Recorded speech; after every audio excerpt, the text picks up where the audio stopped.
Welcome to the Vietnamese Poetry Literature channel. Today we will listen to the full set of Turn Off the Light work. Let's listen. Chapter 1. Starting from the rooster crowing, the cattle and buffaloes continued to pull the plowmen to the road inside the patrol station. Every day and at that time, these animals, like the plowmen and harrowers, took turns going out to the fields to work for their owners. Today, because the village gate was not yet open, they had to stand at intervals on both sides of the road, like a bunch of husbands pretending to welcome the big mandarins. Under the darkness of the luxuriant bamboo groves, the sound of buffaloes breathing loudly, the sound of cows beating their black tails, and the sound of people coughing and coughing. The scene of a patrol horse suddenly appeared in the flickering light of a blown straw bait. Next to the poles and tilted spears leaning against the wall, a group of rabble-rousing patrolmen sat on writhing mats. There are people puffing and blowing bait. Some people lit a cigarette and held out their hand waiting for the light. Some people opened their mouths and yawned. Someone is rubbing their eyes with both hands. There are also people who rest their heads on the buffalo horn-shaped mouth, lean their faces against the wall and snore. The hookah and the fire were passed around by 5 or 6 people, flashed back and forth a few times, the fire went out, and there was only the sound of loud talking in the shop. The rooster crowed. The sky is dimly bright. Cattle, some standing, some lying down, compete with each other, chewing betel with their teeth and spitting out lumps of saliva the size of eggs. Plowers everywhere used the corns and shoulders of the plow as seats, and discussed together about tax collection. The cheetahs chirp and sing on the bamboo tops, as if trying to recreate the melodious song, which the countryside still calls the piece of her skirt she takes off, of the crested birds perched on the oval branches, fluttering. Say hello to the beauty of the morning sky. The gate is still closed tightly. The tour Phu took turns blowing on his tobacco pipe. Mr. Trong, please open the gate so I can drive the buffalo into the field. Every day now I have plowed 3 acres of field. Today, we're still busy here. It's estimated that from now until noon, how can we finish plowing the 2nd acre field? Come on, do good, do virtue. After the begging of the clumsy guy, carrying the plow on his shoulder and holding the buffalo rope in his hand, Trong Tuan threw the stick on the ground, exhaled the smoke in his mouth, then opened his drugged eyes and said, "If it's not done now, then tomorrow." Mr. Lee said there was still a lot of tax deficiency, not allowing a single buffalo or cow to go to the fields. "Sir, my boss is very hot-tempered. He told me to finish plowing that field today. If I didn't finish, when I came back to eat at noon, he scolded me like I was slapping water and said it was like taking out rice. Why do I want to work so hard on myself? Question mark. Besides, Mr. Lee ordered the week to close the gate, just to capture buffaloes and cows from people who owe taxes. My boss has paid enough taxes since yesterday, please open the gate for me." Trong Tuan frowned. "I'm not a clan representative, I'm not part of the tax collection, I don't know if you've paid your taxes or not. Now open the gate for you, Mr. Lee will curse my father later, will you listen for me?" The clumsy guy beat the buffalo and pushed the plow back down, leaving the land in front of the prostitute for someone else to carry the harrow and chase the buffalo up. People have buffaloes that belong to the family, if you don't give them away then don't give them away. Here I am, hired buffalo, 2 for 1 meeting, sir. Please have mercy and open the gate for me to go to the fields, otherwise it will be too late. Although that person spoke passionately, Trong Tuan only responded with a shake of his head. If it's past noon, you'll keep harrowing until the afternoon. What are buffaloes afraid of? Well then, what else is there to talk about? Of a pile of money, who will let me cover it until the afternoon? Just at noon, the owner who had a buffalo for rent went to the field to take off the buffalo's shoulders and lead the buffalo back. Even if he wanted to harrow another half of the road, he wouldn't let him. Stop. Business season, he thought again. I don't think twice, think about anything. My father came back to life and told me to open this gate now. I also begged not to tell you. That person picked up the harrow again and brought the buffalo back to its original place with a gloomy face. The sun hovered over the rampart, wanting to peek into the shop. On odd weekdays, they carry poles, carry mats, and wear badges to go home. In the shop, only Trong Tuan stretched out his knees in a harrow-like style, sat on a mat dotted with ash and cigarette residue, and directed a few juniors to stay and watch during the day. Far away in the communal house, there is a long fish banging session, followed by a 5 continuous drum that beats for 3 rounds and 9 hours. As if surprised by the fierce commands, several buffaloes and cows lay limply on the road, and at the same time stood up slowly. Their mother and father. They still haven't paid taxes today, who are they going to blame? Okay. Just be stubborn, you will capture all the cattle and sell them. The loud cursing seemed to prompt dozens of bewildered eyes of the civets to lean towards the communal house. He held a notebook under his arm, held a cane in one hand, and rolled up his trouser legs in the other. He walked out to the patrol station, shouting at those who were late on taxes. For 5 years now, that is, after the report to the government was delivered with a letter of intent, Chief Lee of Dong Exa has been working hard every day regarding taxes. First, he even let her advertise. Then comes the clan representative, the collection part goes to ask. Then his servant brought the chief servant to urge each person. During these 5 days, every day, fish snares, drums beat continuously, snail signals, horn signals blow loudly. From early morning until late at night, the village was always full of robbers. Now that it's almost tax day, the work is even more urgent. Yesterday he went to the government and asked the government to send a ruler and 2 soldiers to the village to punish the stubborn people. Thanks to that spirit, he cursed and yelled throughout the village to show off his authority. The plowmen and patrolmen all knew Mr. Lee's bossiness, and everyone only responded to the barrage of curses with silence. Many buffaloes and cows wave their ears as if to greet a hard-working official while he passes in front of them.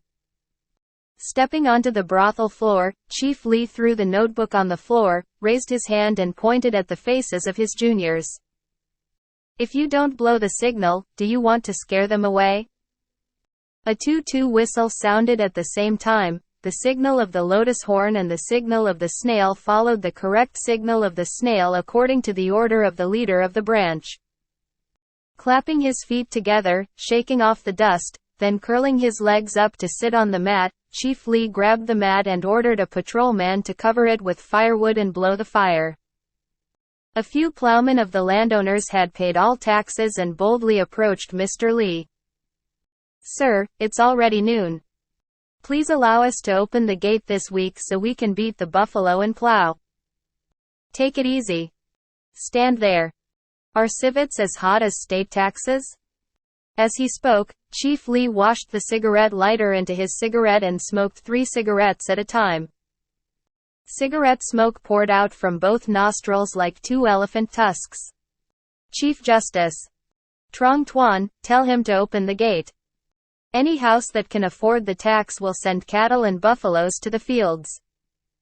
If any family is lacking, bring all the cows and buffaloes to my house so I can take care of them. After a sound from Trong Tuan, several juniors struggled to remove the wedge and pull out the gate latch. Then we stood with our feet spread out, trying to use all our strength to get down on the bricks because the gate mortar was too worn out. Chief Lee stood up and opened the book to announce the names of those who had enough tax for Trong Tuan to hear. About 10 buffaloes and cows accompanied the plowman out the gate. The remaining 20 or so children all had to obey Mr. Lee's orders, following Trong Tuan and the patrolmen in droves to several courtyards, waiting for the time when they had to take the blame for their master. Chapter 2. The strange fish trap on the communal house's pillar opened its mouth to receive angry clubs. The drum under the pavilion was still facing harsh beatings. As soon as the reverberations of the gongs and drums were stopped by the bamboo fence and had to turn back, Chief Lee threw the drumsticks into the communal house yard and shouted in a very dignified manner. "The mat hasn't been spread out since morning, so where will his father sit? Ah, that new guy is so rude. Once the tax is done, he will kick you out." Mother Moi was behind the pavilion, holding a few mats and placing them on the floor of the pavilion. "Yesterday, you told my father to go to the market early this morning. Spread out. Then go and call the men to come here. Praise, praise. It's their father and he forces them to invite him every day. It's just that it's a village matter, not someone's private business. If tomorrow there's not enough tax, he'll declare it all. Let's see who sits. Prison?" Behind him there was a whisper. "Why are you so grumpy, Mr. Lee?" "My grandmother was busy bringing rice to the civet workers, so I had to cook a pot of rice bran for the pig to eat.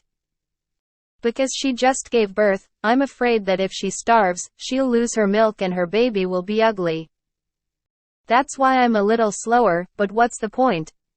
The earnest confessions extended from the street to the courtyard. The treasurer quickly walked up the steps of the communal house with an imposing black painted box hiding on his right side. Chief Lee quickly corrected him. "What I said was about someone else. But you, Anchor family, so busy, I don't blame you.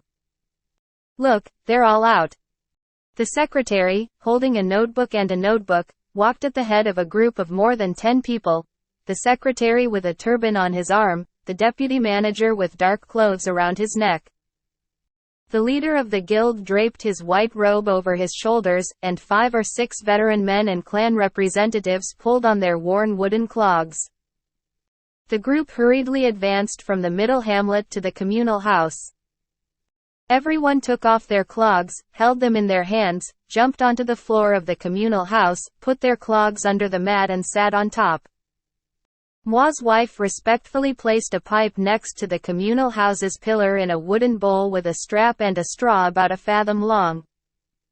His 2 children strangely carried up to that place a pot of freshly cooked dry tea, smoke was rising, and a pile of painted bowls of tea water. As soon as the chief of the assembly started talking about taxes, the Chief Lee's family held a set of opium lamp trays to welcome the chief from the lower neighborhood. The ruler and 2 soldiers escorted Mr. Chan to the front door of the communal house. In the crowd, each person has a sentence. "You're out. Dear uncle. Please come upstairs." The chief leisurely took off his shoes, stepped over a lower mat, leaving 2 rows of dusty footprints on the mat, then sat on the top mat. The lamp tray set was made by a member of Li Trong's family and transferred to the ruler, who became friends with the mandarins in the general's ranks. Early in the morning, Mr. Chan had a few dozen cigarettes for breakfast at Trong Li's house, so he was very alert. Seriously, he raised his voice condescendingly. "These village officials are so lazy. Today, the tax is still very short, not even half of the tax has been collected. I have a deadline from now until evening to collect in full. If it's not enough, I have to report it to the officials tomorrow morning." The chief welcomed. "Yes. Please urge me to go. But for the past few days, they've been sitting there, no one is willing to speak up, so who should they hand it over to?" Everyone was silent. Not afraid of Chief Lee's threats, they kept looking out at the communal house gate. New guy hangs 2 light poles on his shoulder. The front band is a green layer containing both liver, lungs, and blood, placed on the pitted heart. Behind is a basket of pork. Slowly coming in from outside, he placed his burden on the courtyard and invited Mr. Lee to come out and see. "I'm sorry, meat is expensive today, it costs 6.5 dong in total." The chief of the assembly, the treasurer and many other men rushed out. Everyone expressed criticism, but the chief minister lay in the middle of the pavilion and said, "It's expensive and cheap, but it's just for the helpers, you guys have nothing to lose. Well, let's take it home and do it, it's already noon." Moi was so happy that he lifted the burden on his shoulders. Chief Li instructed. You must have a bowl of blood pudding on each tray, okay? Then everyone went up to the communal house and started to get involved. Chief Li threw the notebook onto the mat and told the secretary. He read it to the other men, saw how much each owner had, then wrote it down on a piece of paper. Only count the owners who have not paid any money. The treasurer opened the box, took out an abacus, a pencil and a piece of paper, then gave the abacus to Mr. Li Ku. You think of me, I think of the West, then we come together, as long as the two sides are not wrong, it is right. A woman tiptoed onto the floor of the communal house with a string of coins in her hand. Dear Mr. Chan, you guys. At the light table, a soldier raised his neck and shouted. Why didn't you pay taxes until today? Even carrying out revelations. Who gets it? Chief Li dismissed. That's my family member. Please calculate how many fields she has in total. The secretary opened the book and read. Nguyen Ti Kai Dien Lower. The first place in Dongbak land is 7 poles and 9 meters. The first place in Dong Xia land is 6 poles, 3 meters and 2 cubits. Li Ku just broke the math and recited. 1 5 is like 5, 2 5 is 10, 3 5 is 10 5. The treasurer diligently kept his eyes on the piece of paper under the pencil. After a while, the secretary finished reading and Li Siyu asked. Is it 3 acres, 4 acres, 5 meters, 3 kun? The treasurer replied. Don't know. Now I count. Adding using Western calculation is still slower than calculating with us. He knows that. Ti Kai said. Yes, please calculate carefully. My farm doesn't have 3 acres. After a while, the treasurer struggled with his pencil, then raised his head and scolded Ti Ki. She said strange things. 4 acres and 2 fields in total, how dare you say you can't get 3 acres? Ti Kai swears to live, swears to die. If you cheat, God won't see it. Actually, my family's fields are only 2 acres and 7 acres. Li Siyu, the treasurer and the number cornered Ti Ki. The woman definitely refused. The abacus and pencil have to work many more times. The chief was impatient and urged Chief Li. Whoever counts, let's count, whoever decides, let's act. If we all gather here, we won't be able to collect taxes until Tet. Chief Li thought it was right, so he immediately sent a few servants to bring the chief executive's servants, soldiers into all the houses and instructed. Whoever doesn't have a collection or taxes, just tie him up and bring him out here, so I can give them a batch.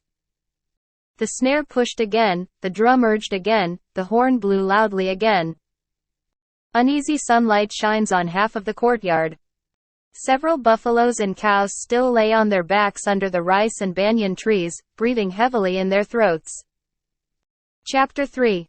The small thatched houses hide under the bamboo groves, quietly cover the land adjacent to the citadel and discreetly hide in a hamlet at the end of Dong Exa village.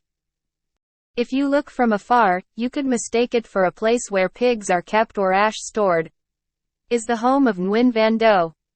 With a height just above the citadel, the beaded awning peeks out at the edge of the citadel, always punishing those who enter or leave with shocking blows on the head if they forget to bow. With a layer of green moss dotted with yellow bamboo leaves and fluttering bare grass, the dirt yard is as wide as a harrow road, pockmarked with dog footprints interspersed with human footprints. Serving as both a path and a deferral area to prevent attacks. When it rains, the ground on the ground will not slide into the steps and doors. All the necessary parts of a family are included in the house. The house is built according to the common architectural style of the elders. The whole consists of 1 wing and 2 rooms. The first space is the room. The tattered curtain hanging loosely outside the door of the room, as well as the towering bamboo canopy blocking the inside of the house, both tried their best to keep the room a secret. On the contrary, the gaps at the edge of the door and the holes at the foot of the railing together show off, as if to declare that, in addition to the broken bamboo bed and the rafters, inside there is a jar of chips, a jar of welding, jostling each other to stand next to the rat-hole pile of dirt. As for the room, it was a stove. The scene was even more chaotic. Under each low, narrow wing, streams of purplish-blue light streamed straight from the roof to the floor, trying to dry out the areas where last night's rain had leaked. Next to the bundle of damp firewood, the group of big-mouthed bamboo baskets lay on their backs in bamboo baskets, as if they wanted to laugh at the leisurely land monsters, their hair rolling side to side. On the cold, crispy ash of rice husks, a few broken bricks leaned against each other, lying sideways at the base of the cauldron, waiting for the time to light the pot. Next to the altar, the hunchbacked bamboo threshold supports a pile of bamboo, standing boldly in the shape of a door and protecting a bunch of healthy bamboo slats. The altar bed resembles a cupboard to hold bowls. Suspended between the column of the kitchen and the room, the cold green paper covering the dirt wall shows that the house has just had a funeral. But the tangled spider webs entwined on the loose legs of the rose bear witness to the fact that for quite a long time, the owner did not make any offerings. Then in the middle of the house, a torn and punctured mat was draped over a nail-shaped reflector. Then below, a few puppies wanted to eat, yelping endlessly. And on the porch, carrying, sickling, picking lotus, with camisole, shirt, skirt, pants, hanging loosely all the time. Holding her 2-year-old daughter in her arms, Ms. Doe leisurely sat on a bamboo cot. The quickness of her sharp and sweet eyes, the vitality of her bright red lips, the smoothness of her crisp black skin and the suppleness of a 24-year-old woman, still do not destroy the worries and sadness in her heart. Bottom of the heart. With a sad face, she silently looked at the obedience of her 2 small children. Kai Tai and Dan were busy digging through the pile of potato roots, looking for plump tubers and shoe roots, putting them in the basket. They cheered with joy when they saw a healthy root, and they argued bitterly when they rummaged around and couldn't find anything. The sun is almost at its zenith. Sunlight shines through the bamboo fence onto the front porch. Behind the rooster crows. Smoke rose from the roof of the neighboring kitchen. Dan, with a sullen face, put down the pile of potato roots and stood up, shouting. It took me forever to pick up 3 acres of potatoes until now. It's not my fault to dig anymore. You go buy rice quickly. The neighbors have cooked lunch, but we still haven't had breakfast yet. We are so hungry. Looking at her child painfully, Ms. Doe sweetly said. Try to pick up a few dozen more samples, then your sister will boil them for you to eat, but how can you have the money to freeze rice? The boy pouted. Yesterday and the day before yesterday you sold 2 loads of sweet potatoes for 5 dimes, but you spent nothing. As he spoke, he ran up to his mother's side, trying to touch her mother's bib strip. Kai Tai gently advised her. Is the money from selling potatoes still saved for Mr. Lee's collection? Is it easy to buy rice? If you're hungry, just eat a raw potato for now. The 7-year-old girl's meaningful words seemed to have a mystical power, causing Mrs. Doe to run around in tears. Wearily, she carried Tiu to her chest and lazily walked out the gate, waiting to see if her husband had returned. Her husband, Mr. Nguyen Van Doe, is only 26 years old, but has studied farming for 17 years. With good health, a quick personality, and the virtue of being patient and hardworking as a hired hoe, in his spare years, he and his wife still managed to earn more than enough to eat. Over the past few years, it's partly because rice is high and rice is poor, partly because of having more children, and his wife is always busy, his consumption has not been as good as before. Pinching his nose and only having enough to feed his mouth. Then last August, his mother fell ill and passed away. In January of this year, his younger brother also died because of the wind. Even though he was very frugal, those two ghosts still took away two things from him that cost him exactly 6 copper coins, and 2 coffins that cost him nearly 8 copper coins. If you don't have a house, you have to work hard to get it. Those 2 wins were enough to bring him to the second or first rank in the same category. Moreover, when March arrived, malaria came from somewhere, forcing him to think about staying at home. So for nearly 3 months, the contributions of a family of 5 people to feed all depended on the empty hands of a small woman. The hunger of his children and the misery of his wife, the change that was coming before his eyes, made him heartbroken. Over the past few days, Chief Lee has sent people to urge him to pay taxes every day, and he has become more and more frantic like an ant crawling in a hot pan, not knowing what to do. Early in the day, the fever had broken and he had to force himself to walk with a cane, intending to borrow a few coins to pay off the state debt. But when I go, I don't even know where I'm going, or when I'll be back. Hoping to never see her husband, Ms. Doe suddenly returned and sat down on the cot. Kai Tai is still struggling with the pile of potato roots. Dan was furiously chewing raw potatoes. Next door, there was the sound of dishes rattling. The children called each other loudly to eat. The smell of the afternoon soup and the smell of braised fish are carried by the fragrant breeze. The hungry boy quickly swallowed the potato in his mouth, grabbed his brown shirt, threw it on, and quickly ran to pat his mother on the shoulder. I'm going to visit Uncle Ho's house, okay? Kai Tai keeps an eye. They're about to eat. Sang do what? Then Mrs. Uncle chased him away as majestically as the other day. Well, I can't bear to be hungry, but just try to pick up a few more tubers. Then I stood up and put the pot on. Dan threw his shirt onto the cot, turned around, his face full of disappointment. It's so miserable, I've selected all the good tubers to sell. Here, there are only roots and tubers left. Where can I get the potatoes to pick them up? Kai Tai softened his expression. If you don't sell it, where will you get the money to pay for it? Please take the trouble to pick it up with me. There are still countless tubers out there. But I'm still hungry for gold, I can't pick it up anymore. Having finished speaking, Dan walked to the side of the potato basket, chose the largest potato, wiped it on his stomach to clean the dust and then put it in his mouth to bite. Although Ms. Doe still sat still and did not speak, tears kept flowing from the corners of her eyes. As if she didn't want to let her children see her heartbreak, she pretended to look into the wall. Chapter 4. The female dog lying on the counter suddenly wagged her tail, showing a happy look. Mr. Doe tried to enter from the gate with a pale and sad expression like someone about to be imprisoned. Kai Tai and Dan both clapped their hands and shouted, "Ah, the teacher is back! Ah, the teacher is back!" Ignoring them, the sick man silently leaned his cane on the door jamb, leaned heavily on his hands and knees, and walked up the steps.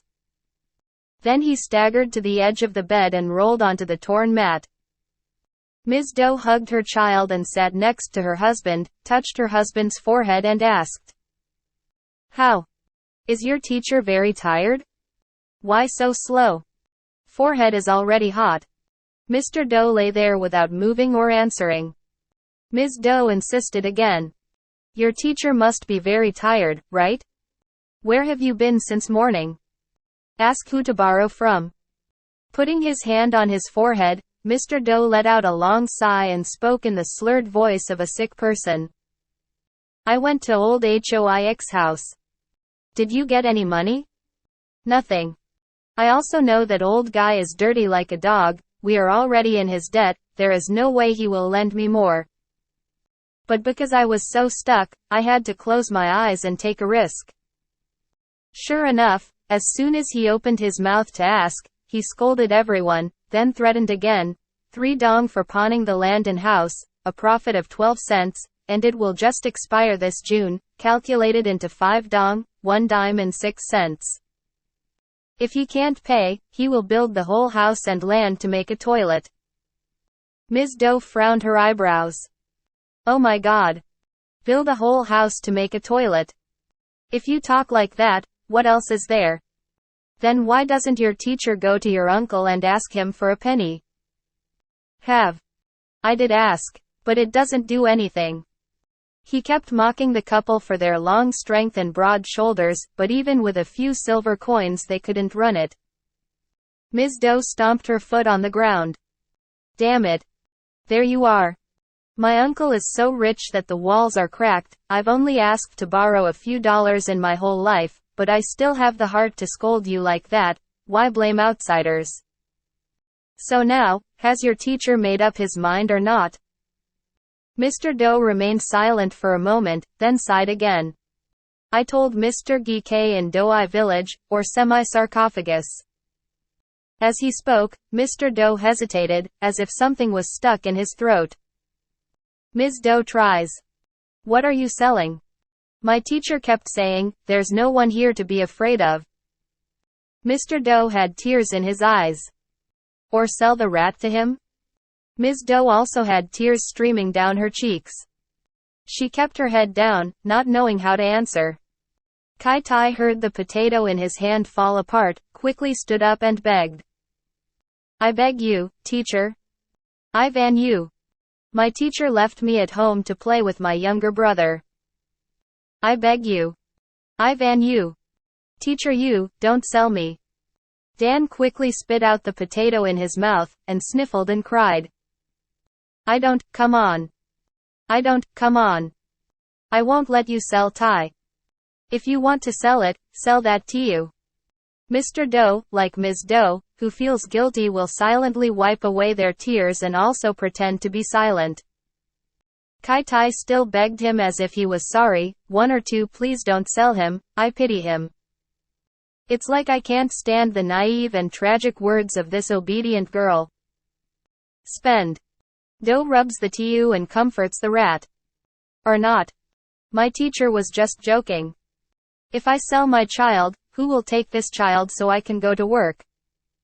Kai Tai happily sat next to the pile of potato roots, and happily started digging and picking them up.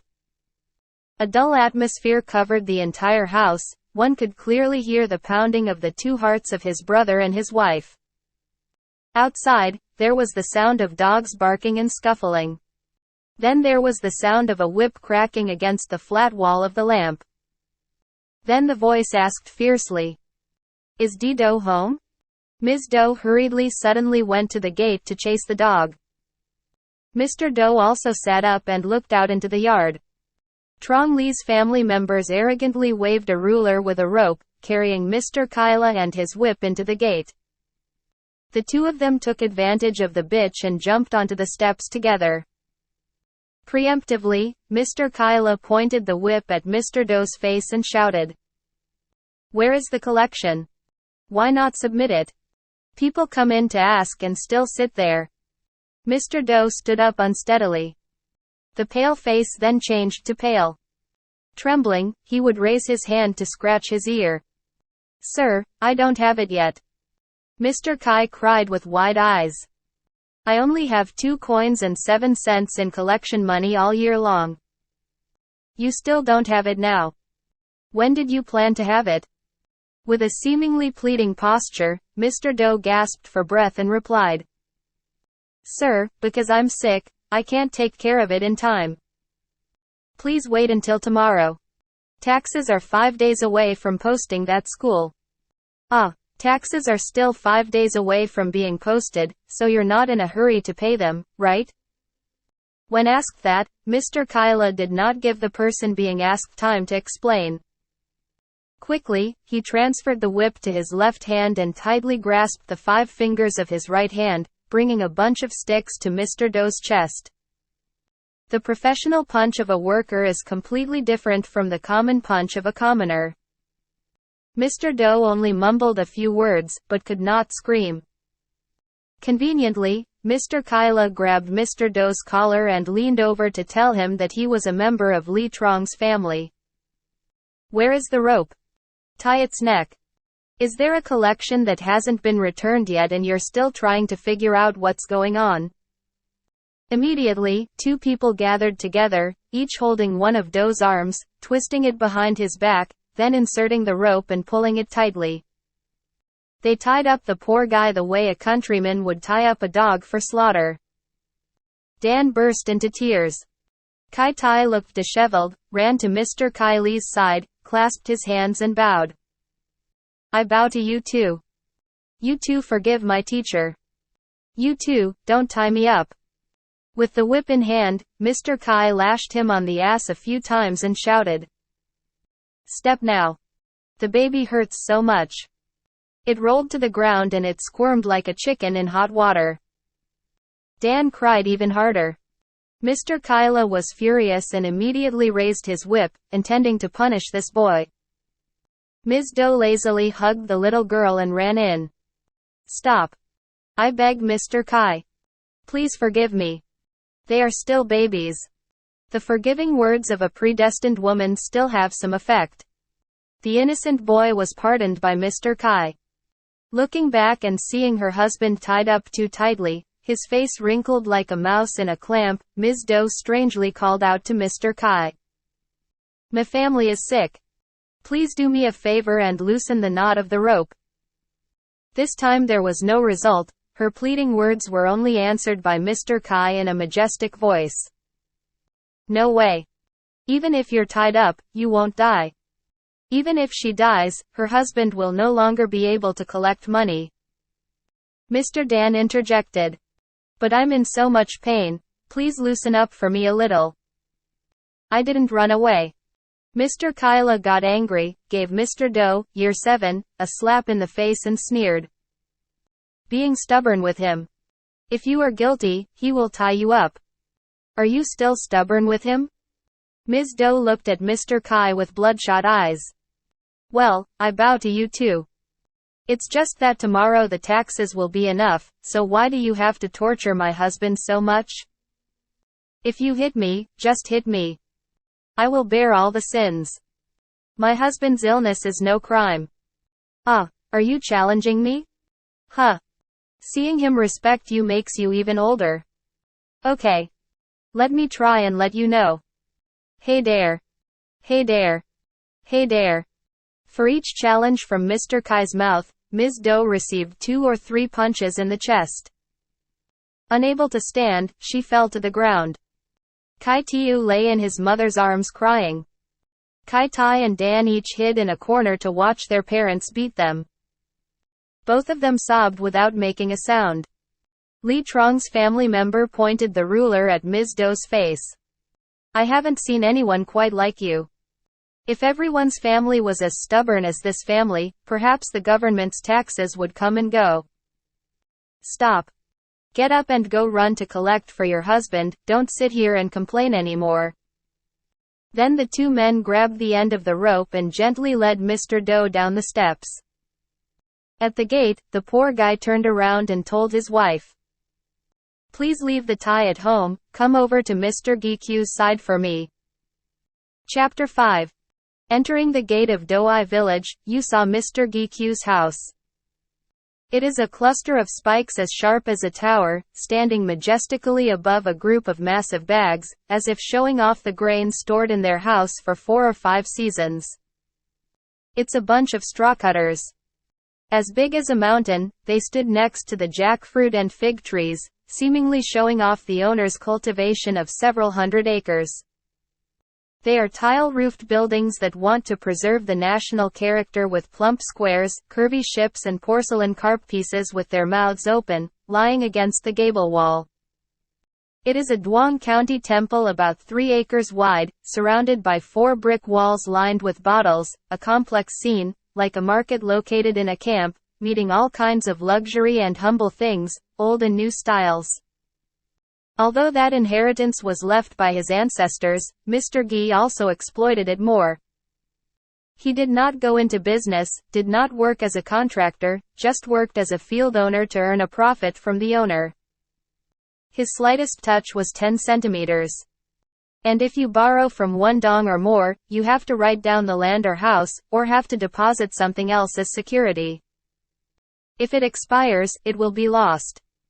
In Duong County, he also lived thanks to the fields he cultivated, the bronze cranes and porcelain vases he worshipped, most of which belonged to borrowers whose debts had expired and were not paid back, and were taken over and captured by him. His house will forever grow next to the moat. His career path also started from the position of Chief Li, surpassing the ranks of Deputy General and Chief General. Rice and wine, cows and pigs, and government and provincial officials joined forces to bring him to the parliamentary seat. Unlike those who have human faces and beasts, using their voices to speak on behalf of the people to the government and ask for this or that, he went to the parliament, just to buy a new position, take a seat a few times a year, eat and drink and sit and lie down with the bad guys in the land. His virtue of not wanting to know, his literacy is much better than that of his fellow senators, even though they only came from working as pig drivers or foremen. Entering the academy, he was like most other senators, without discussing and without needing to listen. Who talks? But he only yawned and never fell asleep, for fear that the Kai Long shoes he left at the foot of the chair would be stolen while he had to bend his legs and place them on the chair to conform to his habit. Since he held the position of Mr. Gi, his reputation has spread throughout Trung Son province. However, during the year of the evening, he did not have to greet anyone politely, except for the 2 days of his father's death anniversary and his mother's death anniversary. Of course, he must be a mean person, betting from a penny onwards. Yet sometimes he was very proud. Especially on the occasions of New Year and Western New Year, there was never an occasion when he forgot to catch tile birds and hens following baskets of 8 fragrant rice into the big men's doors. To him, Di Do and his wife had no relatives at all. But because there were many farmers working for him, they all knew the house and the people. After Kyla and Li Trong's family led Mr. Do to the communal house, Ms. Do followed her husband's instructions, gave the baby to tie, grabbed a torn hat and hung it around her neck. The boy gradually cried and cried, loudly complaining that he was hungry. Pretending to be deaf, she just stole her hat and left. The May sunlight burns like fire in the face.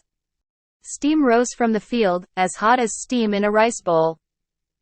Pregnant crabs and water snakes could not stand the heat of the water in the fields, so they crawled onto the road surface and hid in the grass. Dong Exa and Do I Hamlet are still the same commune, separated by about 3 kilometers during the hot sun. People consider that road as a Thien Li road in the old sandy beach. But, to Ms. Do, it doesn't smell like anything, because her life is used to having to deal with the sun god every day. Thanks to the protection of the torn hat, she only walked quickly until she reached the gate of Gikyu's house. The sun stood still. Cattle and buffaloes flocked to pull the plowman back from the fields. Standing outside the gate, she lifted the hem of her moldy brown shirt to wipe the drops of sweat from her eyebrows and opened her sun-blind eyes to peer into the gate. On the Bat Trang brick yard, it is as vast as a soccer field, without a trace of shade. A flock of pigeons pecking on the dove with their butts up. The brooding hen clucked down from the barn door, stretched out her butt, and fertilized the orchid pot with manure. A few piglets followed their mother and playfully paraded around the rice water basin. There were no people passing by. Being bold, Ms. Do entered the yard. A pack of dogs as ferocious as a herd of tigers appeared out of nowhere. They jump up to strangers' faces. Terrified, Ms. Do sat down on the brick, waved her hat to chase away the evil beasts, and cried, "Is the chef home? Please help me beat the dog." There was a high-pitched scream in the house, clearly heard as a woman's voice. "Why are you squinting like that? Who doesn't have a dog in their house? How can I walk without a cane? The cook is busy with other things, he's not serving them." Then shut up again. It turned out that Mr. Gi and his wife were having dinner at the guest house. Hearing Ms. Do's voice, Mrs. Gi was annoyed and shouted a few words to show off her authority, but she did not even stand up. Her personality has always been the same, she never humbles herself to scold dogs or chase dogs for debtors or employees. The dogs kept surrounding Ms. Doe like lanterns. It seemed like they wanted to try to do all their duty to their master. Each one bared its teeth and stuck out its tongue, just ready to pounce on the poor guy's legs. The hat used as a weapon was torn to pieces by the animals. Ms. Doe was frantic and didn't know what to do. It was so secretive that she had to raise her fists to fight on foot with Mr. Gee's team of soldiers guarding the house. A female transplanter in the kitchen hurriedly carried a stick and ran up. She chased the dogs away, each dog running in its own direction. Ms. Doe slowly stood up and walked to the front of the guest house. The right hand was bitten by a dog without knowing it, and blood flowed profusely. Gritting her teeth, she tore a piece off the end of the bib strip and tied it tightly around the injured area. Then timidly, she went up the stairs. "Hello, you two," Ms. Gee harshly said. "Does the dog bite your hand? Let me die. When people eat and drink, who says they should bring in the body? What to ask?" Mr. Gee put the bowl on the tray, chewed and welcomed. That morning her husband came to ask to sell the child. Maybe he came to finish that story, nothing more. "Yes, sir, I'll go talk to you about it." Mrs. Gee gave a sign to Mr. Gee and then told Ms. Doe. "Take it easy. Sit there. Let people finish eating first. Don't disturb." Mr. Gee seemed to understand what his wife meant, just let Chan Chan pick it up without saying anything. Covering herself, Ms. Doe sat down on the brick steps. "Even though I still work for Mr. Gee every day, I only move in and out of the kitchens, not knowing what the house above is like. Today my friend came here, it was the first time I saw the congressman's guest house." In her eyes, she was extremely polite. Next to the royal concubine encrusted with mother-of-pearl, several girls with plump thighs and breasts lie down, smiling lovingly. In the middle of a pair of gilded lacquered bridges, two fat, round, naked boys were carrying a can of cow's milk that was almost as tall as them. Next to the red enamel vase, a hanging pipe has long bamboo branches like a fishing rod. Then, in the tea cabinet carved with vines, a basket of eggs was piled high, stacked on top of a glossy white tea tray. Then in front of the mahogany canopy above the water, 4 stone-faced mahogany chairs flanked a blue-painted rattan table. And at the head of the oil-painted western bed, dark blue trousers and a green scarf were draped together in the same place.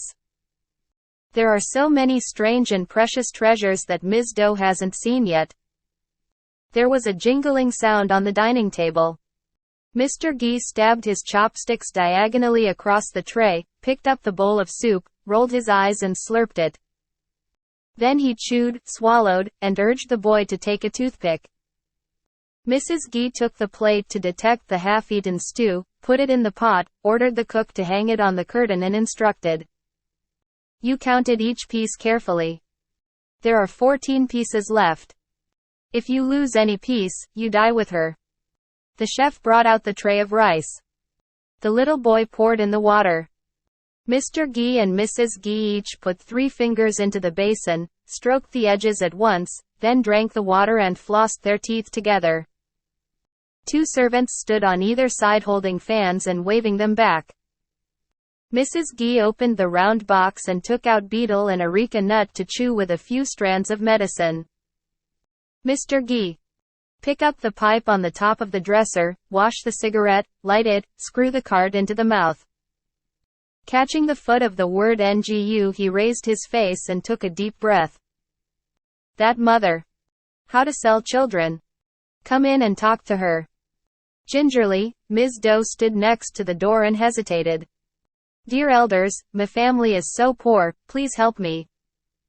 Mrs. Gee spit out a piece of betel residue in her hand, with a long handle and biting lips. "There's no saving or saving anything. Did you sell the daughter I bought?" "Yes.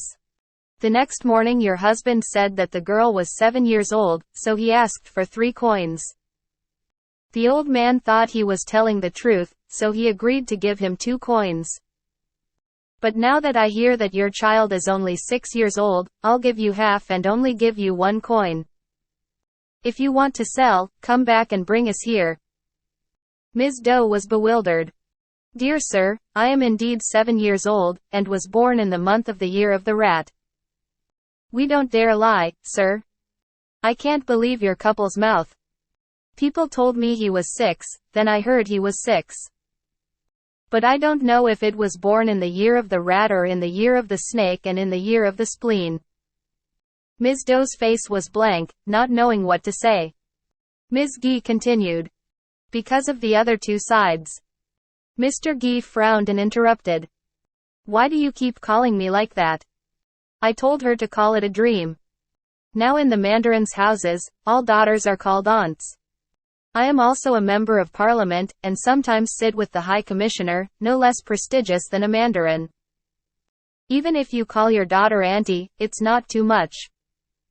Mrs. Guy laughed bitterly and mockingly. Then you are wrong. That daughter-in-law. People just call her aunt, people call girls, co. It doesn't matter what mandarin's houses, I see the houses of the officials, the judges, and the traders in Hanoi are all like that. As long as you don't call them in the dirty way of fathers whores. Aunt is aunt, aunt is aunt. Ms. Guy appeared pleased. Yes, you. The 2 girls on the other side rarely had their fortune told. The fortune teller always told her that she had to adopt a child to be in luck. That's why I want to buy her one so she can take on the burden. What lack of servants in my house. Besides, she's only 6 years old, what kind of merit has she done that I have to pay for her? What's more, if he comes to live with her, has enough food and good clothes, wouldn't he be 100,000 times happier at home with you and your wife? It should be given away for free. Giving even 1 penny is too much. No need to insist anymore. Ms. Doe sat as stiff as wood, not knowing how to answer. Chapter 6. Mrs. Guy pointed and shouted at the boy to get water. She took a sip of her drink and then asked Ms. Doe. How do you think what I said is correct? Ms. Doe shed tears. Yes. Dear grandparents, I also know that I was able to go there to rely on you 2 and Ms. Hai, it's really a blessing for me. But because my family lacks more than 2 copper coins, I have to come to your door. If there is only 1 coin, then there is more than 1 coin, we don't know where to go. So, please accept my blessings from both of you. Mr. Guy shouted. I don't care how much you're missing, why bother? Are you planning on breaking into my house? Ms. Doe quickly lifted her bib to wipe her eyes. Mrs. Guy consoled. If you're $1 short, see if there's anything else worth money in the house and sell the rest. But for a 6-year-old daughter, it's not expensive to give it away now. Who would be so foolish as to pay you? Dear 2 people, it's true that my family doesn't have anything worth 2 dimes left. Ms. Guy smiled faintly. Why do you say your family has a very smart bitch? Oh, sir, yes. But it just gave birth, its children are still very young, even if they were to sell, no one would want them. If someone buys them for us, we don't have to sell our descendants. How many children did it give birth to? Has his eyes opened yet? 4 children. He didn't know how to eat rice for 2 days, or ask him to help me with 2 coins, no matter how lazy he was, he said yes. In just 2 more market days, those dogs will be strong, and if they sell, I will hand them over to you. Mrs. Guy pouted. Is my money just a shell that I'm throwing out to you now? Is it easy for me to take your profits? Stop. Like this. I also bought a young dog. Bring the female dog and the puppies here, I'll pay you another coin. For that girl, 1 coin is 2. So your family has enough money to pay the tax, but you don't have a dog or a child. Have fun. Then Mrs. Guy happily looked at Mr. Guy's face. I always love people like that. They ignore others, who cares? I cried so much that I foamed at the mouth. Ms. Doe's eyes filled with tears. Sad, she would sit down on the doorstep and say, "Yes. I also know that you have such compassion for my family. But the dogs just opened their eyes, why would anyone buy them?" "But, sir, the price of dogs nowadays is not very cheap. For a female dog, I can sell it at the market for at least 1.5 dong. There are still 4 puppies left. If they are raised for a few more market sessions, they will still get 5 dimes each. So it's 3.5 copper coins in total, and if you give me just 1 coin, it's too much of a loss. Please look back." Mr. Gee slammed his hand down. "Take it to the market and sell it immediately. Don't talk nonsense. Waste of time. Nowadays in the West, time is gold and silver, no one will bargain with you." "Huh. I just said that I was selling and no one was buying, and people were doing me a favor to buy it for me, but I still kept saying it was cheap. If it's cheap, take it immediately to the market and sell it. Come out now." Ms. Doe raised her butt and tried to stand up. Ms. Gee whispered, "They stick to that habit, no wonder no one is sad, suffering is deserved." During the time of strict taxes, money for loans, interest of 5 cents a day, people had to spend money to buy dogs to open their eyes, so they did you a favor. You think people can't buy dogs anywhere? Or is your dog made of gold? Well, add another dime, so both the child and the dog, all get 2 coins. Are you satisfied?" Ms. Doe hesitantly sat down again. "Uncle, a few dimes for you are not much, but for me, they are very big. Please let me take another 5 cents. Ms. Gee appeared easygoing. "Your mother is also terrible. If you find it profitable, keep digging." "Yes, I'll pay an extra dime. It's 2 for 2. If you are satisfied, go up and tell the teacher to write your own essay and pay him 2 dimes in paper and ink.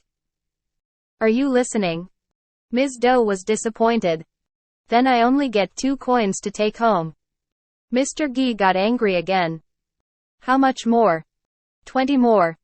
"Well, that's too expensive. If you sell it, go do writing work. If you don't sell, then leave. Go straight back.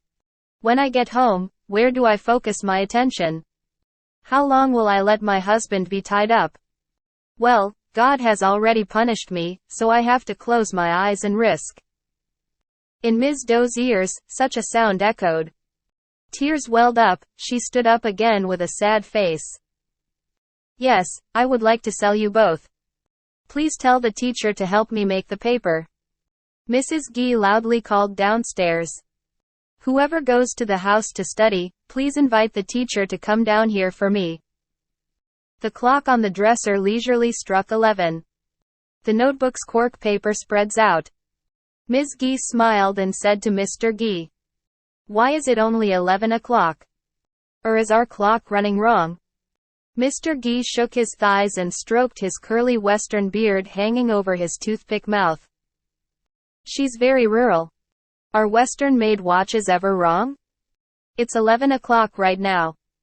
Our family eats early. Sunlight falls on the steps near a row of bricks." The hourly train whistled loudly. The teacher pulled his mended shoes from the front of the church and walked over. On hand are all pen holders, ink bottles, white paper and blotting paper.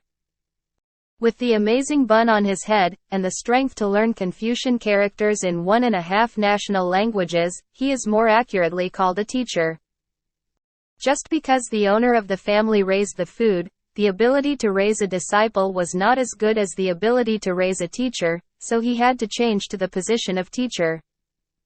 To teach the children to learn the 3-syllable scriptures and ABC, and to write for the people. Went to Mr. Gee's house to pledge for a loan. Entering the guest house, the teacher would push the basket of sticky rice on the wooden sofa and politely sit there. After a moment of paying attention to Mr. Gee's instructions, the teacher bowed solemnly to the table. Solemnly he wrote. The whole house was silent. 5 minutes, 10 minutes, half an hour. The teacher looked up at Ms. Doe's face. Sister, come here and I'll read it to you, then point to it. Slowly, Ms. Doe came to the sofa. The teacher cleared his throat 3 times, then in a voice explaining to his students, he read. My name is Nguyen Van Do, 26 years old from Dong Exa village, and my wife is La Thi Dao, 24 years old, also from the same village. I borrowed Mr. and Mrs. Hoang T. Seo's grandfather, 58 years old, his wife, including Mr. Tran Duc K in Doi village, a pair of gold earrings weighing 3 copper pounds, worth 20 silver coins. Due within 5 years payable.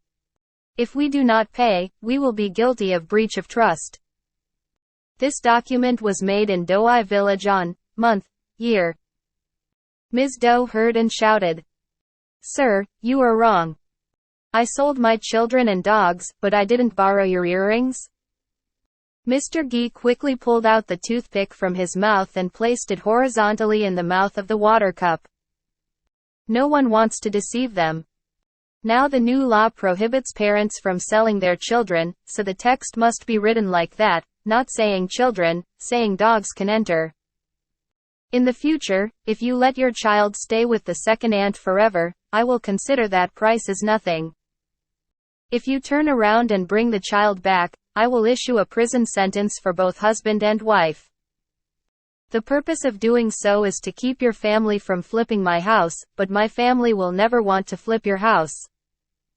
So I always hold the handle, but I don't hold the tongue. Are you listening?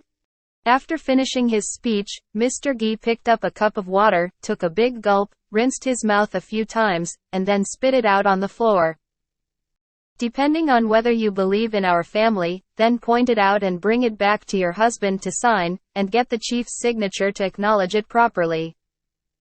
Then bring it here, and I'll give you the money. If you don't believe it, that's fine. I'm not forcing you here. 2 tears mixed with drops of sweat falling down her cheeks, Ms. Doe stood still. A moment later, she asserted, I will obey your words. Then she raised her hand, which she had tied cheaply, and held out 2 fingers for the teacher to apply ink and print on the writing. When she finished, she folded the letter and put it on her belt. Stepping out onto the steps, she picked up the hat that had been bitten and torn by the dog. Hesitantly, she put the hat on her head and bowed to Mr. Gee and his wife and the teacher. Ms. Gee insisted and repeated, remember to cover the puppies with something so they don't get sunburned. Chapter 7. The tree's shadow falls near the balcony. The sun squinted at the banyan tree and rice tree. Cattle and buffaloes were captured and imprisoned, lying in the sunlight, lazily chewing the potato roots or withered grass of their owners. A group of women waiting to pay taxes, loitering around the communal house steps. The dogs crawled into the communal house, trying to steal the fallen bones. One bit the other and yelped. Dining in the pavilion has ended. The chief was lying next to the lamp table with his toothpick in his mouth, his eyes half closed as he slept. Kyla sat up with her legs up and scraped her dark lips almost to her ears. The soldier took all the veins on his red face and tried his best to crush the lump in the chipped bowl. The Hong chiefs, tribal representatives, and Trong patrols gathered around the pipe and kettle, some smoking, others puffing on bowls of hot water. Chief Lee leaned his back next to the large wall and received the chief and vice president with a tray containing only banana vegetables and perilla leaves. The secretary and secretary politely held out their chopsticks, inviting each other to pick up a few pieces of dried fatty meat with curved edges. Lee Cu, deputy manager, and treasurer placed their heads on the layer of dishes full of green flies, nodded, picked up the cups and put them down. Members of Chief Chan's family and members of Trong Lee's family. The patrolmen kept watch during the day, shoulder to shoulder, gathered around rice baskets to gather rice and drink water, almost dead flies floating on the tents, rustling and swallowing. Each person has his own mouth, everyone speaks and listens. The ruckus further helps with the heat. Ms. Doe arrived at the communal house gate and saw Mr. Lee's voice shouting in the communal house. Where is new guy? Come in and get some more bottles of wine. We still drink. Who stops wearing who? Next came the voice of Mr. Chan Hoi. Wait. The wine is still there, just drink it all. Let him go buy a few more opium coins first. The chief has been waiting for a long time. Then came Mr. Hong's voice.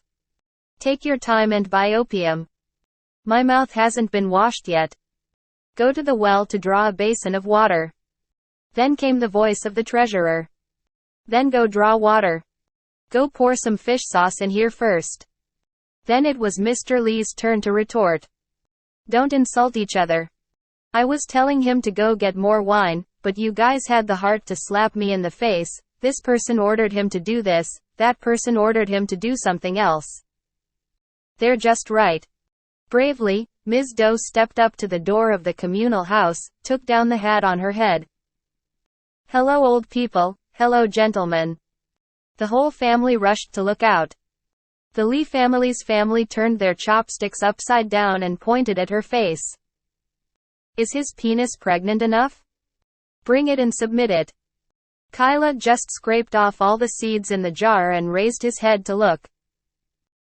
What guy's wife lives in the last neighborhood of the village, right? She is very stiff-necked and very reasonable. This morning, if I'm not in a hurry to catch another child, I'll give her a few dozen more Buddha's hands. Deputy manager entered. She's Dido's wife, right? Why don't you pound another batch for it? I invited you back here, that's all. Chief Lee shook his thighs and looked proud. I mentioned above including Mr. Chan, Mr. Cao and many of you. This tax case I did was very difficult. There's no need for anything, whoever disobeys, hit them. But that's just the way it is. We work as kings, scratching our heads all year round, only during times of great flood and when we collect precepts like this, do we have power. Feel free to beat, tie up, any village boy who is stubborn, beat him to death arbitrarily. Ms. Doe said nothing. Calmly, she looked around the pavilions. In the innermost corner of the pavilion, about a dozen boys with their legs spread out sat in a row behind the pile of trays and bowls. Everyone was the same, their elbows were pressed against the bars by a giant rope. Of course, women cannot pass in front of the place where villagers eat and drink. Ms. Doe then backed down, went around to the back door, and then sneaked to where her husband was sitting. Mr. Doe leaned his head against the bars, eyes closed, mouth open and panting, his 10 bloody fingertips were as big as 10 bananas. Ms. Doe was devastated and burned. Oh my God, what's wrong with my husband? Mr. Doe's tied friends each answered one question. He had a malarial fever since early afternoon. Now it seemed that he was too tired, so he fainted and was silent for a moment. He was still shivering and cold, causing a fever in the outsider's intestines. Stop. Let's borrow money and sell things quickly, try to make enough money to collect, and then bring him home. Even though we are so healthy and being tied down by others, we are still in pain and suffering, not to mention he is sick. Ms. Doe sobbed. Damn it. What do I regret? Seeing my husband and children like that, even if I have an iron heart and gut, must still be painful. But I haven't been able to borrow yet, and I haven't sold it in time, guys. As she spoke, Ms. Doe's eyes filled with tears. She sat down and patted her husband on the shoulder. Teacher. My teacher. Wake up. Mr. Doe is still stubborn and polite. The deputy manager outside the pavilion looked majestic. You whore, rooster. You shut up, otherwise I'll slap you in the mouth. Is that the village communal house, the corner of your and your husband's room? Who let them hang out there? Women are rotten, they have a husband's collection all year long but can't run it, and they still talk nonsense. My teacher and my teacher. Our ears are itchy. Ms. Doe didn't seem to hear anything, just grabbed her husband's shoulder and shook him back and forth, like someone rescuing someone in trouble. From time to time, Mr. Doe lazily opened his white eyes and groaned. Ms. Doe cried. Teacher, what's wrong? Is it malaria or not? Or is the binding too painful? Mr. Doe said. It came out? Go get me a bowl of water. I'm very thirsty, my throat has been dry since morning until now. Ms. Doe quickly wiped away her tears and stood up. She borrowed a bowl from Moi and went to the well to ask for a bowl of water. Mr. Doe stuck his head into the bowl, took a long gulp, then leaned his head back against the bars to breathe. Stomach rumbles like a roaring stream. Outside, the handlers were still drinking, still smoking, still fanning themselves, and still quarreling with each other. Ms. Doe touched her husband's forehead, touched her husband's legs, touched her husband's wrists, then she slowly touched the rope knot on her husband's back, planning to secretly untie it to make it a little looser. But that knot was tied like a pig's hoof and was very tight, she couldn't loosen it. A moment later, Mr. Doe woke up slightly and looked at his wife dreamily. How? Have you gone to Mr. GQ's house yet? Already. I'm from there and here. Is he satisfied? Consent. But people forced them to write letters and forced them to pass more. She couldn't bear to finish her sentence. Hesitating, she took off her belt, took a piece of Western paper and gave it to her husband. I asked the teacher over there to write the text for me. Teacher, let's see how it goes. Mr. Doe picked up the letter, but because his arm was tied too tightly by the rope, he could not bring it close to his eyes to see. Ms. Doe had to pick it up and hold it up to her face for her husband to mumble the spelling. Trong Lee raised his eyes to see, anger immediately arose. What kind of paper is that? Mother slut rooster? Complaint, right? Yes, if you're good then sue him right away. I'll give you another try, so you can sue. Then he stood up immediately, raised his feet and tried to walk. But its fleshy tree kept swaying like a man in a field, swaying, scarred, about to fall to the floor of the communal house. He had to hold onto the pillar of the temple, and sat down on the mat again. The soldier stood up boldly. The chief just sits there. Let me treat them. If you want to sue, you can sue. What's so difficult? Chapter 8. As he spoke, Mr. County suddenly ran back, raised his arm and slapped Mr. Doe in the face. And, biting his lips, he shouted. You go sue, you see. Now that you still haven't submitted your ox, are you still planning to start a fight with him? Mr. Doe was stunned. Tears flow like rain, he will hit his head against the bars and cry. Oh my God, parents oh! Why is my body so humiliated? Who am I going to sue? Ms. Doe wanted to cry, but she couldn't. The people nearby stood in tears. Mr. County still had a gloomy face. Holding his hand tightly, he pointed it at the bastard's face. You want to slander, tell me? Frustrated, Ms. Doe quickly stood up. With one hand holding up the letter, the other hand holding Mr. Ko's wrist miserably, she said in a pleading voice. Well, I ask for your permission. My family is sick, please forgive me. Is the lawsuit for nothing? Here, look at my letter of selling my baby to get money to pay my family. As if he wanted to show that he was literate, Mr. County picked up the letter and calmly read it from word to end. Then he softened his voice and said, Lie. That piece of paper borrowed a pair of gold earrings, it's not written in writing. Chapter 9. The Hong chief, the clan representative, and the few unharmed people stood up and tried to help the old Lee go home. Only a few officials still have to stay here to take care of taxes. Ms. Doe waited for the noise to end before daring to tiptoe over and talk to the chief. Well, I bow to you. Please forgive me for tying my family for a while, so that my family can sign the documents so that I can have money to pay the debt. Chief Lee was still angry. Don't be lazy. Tied can also be signed. Not forgiven. Sir, please look again. It's true that I'm tied up so tightly, my arms are twisted behind my back, I can't sign. But if my family can sign, I won't dare to complain to you. Give me the text and let me see. Ms. Doe would lift up the piece of writing and give it to Chief Lee. Then, silently, she suppressed her heart and sat waiting next to the big man. The sun has tilted to the back of the pavilion. Sunlight filtered through the bars, briefly illuminating Mr. Doe's place. New Guy hurriedly swept up the spilled rice and vegetables and broken bowls and pots thrown on the floor of the communal house. His wife sat diligently in the courtyard, washing dishes, washing trays, and scooping up bowls of leftover meat and half-eaten soup. A few women from outside the house took turns going to the communal house to tell the treasurer to open the tax book. Trong Lee finished spelling the letter, then breathed alcohol into Ms. Doe's face. Does your husband just need to explain it in writing? Mr. Gee forced me to ask for your seal to confirm the authenticity. But I'm afraid of you, so I don't dare say anything. Chief Lee smiled and said sadly, Is your seal a potato? It's easy for him to not pay for you. Please have mercy on me. Without your seal, Mr. Gee would not hand over the money. A silver coin.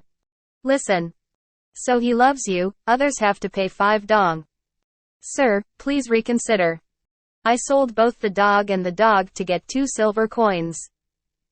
Who cares? I don't know, if it's enough for a silver coin, he will seal it for you. Ms. Doe said while crying. If you don't love me, I won't be able to get the money to pay the collection. If you don't have money to collect, your husband will go to jail. Disappointed, Ms. Doe sat still. It was Mr. Doe's turn to beg for her. Sir, what do I want? God made me sick and miserable, so I had to endure it. Please have mercy on my husband, and I will also accept a single coin of silver, but I will beg tomorrow to pay taxes so that my family can take care of me. The chief laughed. Now there is a way to seal an implant except. It's okay. Mr. Lee agreed to let him go. Don't let them keep talking to your ears. Chief Lee pretended to be difficult. Yes. I listened to Mr. Chan. Then he turned to ask Ms. Doe. How much do you plan to pay for my house? I would like to plant a sample for you. Is 1 acre of silver coin equivalent to 1 dime? No, it takes 1.5 acres. No matter what you teach, I will obey. Things went smoothly. Mr. Doe was temporarily freed from the rope to write his name in writing. But he had been tied up for a long time, his arms were swollen and paralyzed, his fingertips were numb, he felt no pain when he pressed them, he fumbled and couldn't write a single word. Chapter 10. Seeing his mother returning to the gate, Dan happily jumped up and down. Where have you been since noon until now? Can I buy rice or not? Why did you come back empty?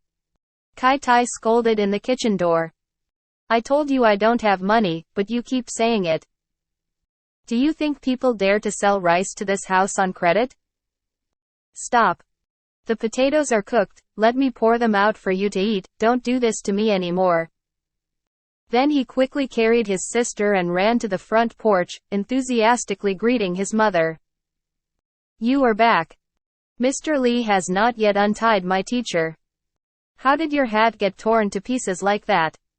Why do you have to tie your hands so cheaply? Ms. Doe did not answer. Reluctantly, she picked up the baby and sat on the edge of the cot. Kai Tai patted Tiu's head and narrated in a howling voice. This girl is very annoying today. When you left the house, she kept crying and couldn't stop crying. No matter how much I coaxed her, she couldn't hold back. When I sat down, she grabbed her child and tried to stand up. While I was carrying her around, I was busy washing potatoes, filling the pot, asking for fire, and lighting the stove. The firewood is so wet and dripping wet, it still doesn't burn even though it's so wet. Yet you've already boiled a pot of potatoes. You tell me, are you good? Ms. Doe still said nothing. Saddened, she pulled the bib tucked into her waistband diagonally, exposed her breasts with green veins, and squeezed her neck hard, squeezing the yogurt onto the ground. Dan once stood next to his mother, eagerly looking at the streams of milk from his two children, regretfully. Kai-Tiu sucked on her mother's breast and cried. The milk flowing out of her breasts was not enough for her to swallow. Release one side, suck on the other, suck on one side, touch the other. She plays with both nipples like a cat playing with a deflated balloon. A few wrinkles appeared on the bridge of her nose and a few squeaking sounds appeared from the tip of her tongue. Ms. Doe seemed to be upset about her child's voracious appetite. However, she still tried her best to hold back, and always stroked her hand on her breast, deliberately forcing the milk down.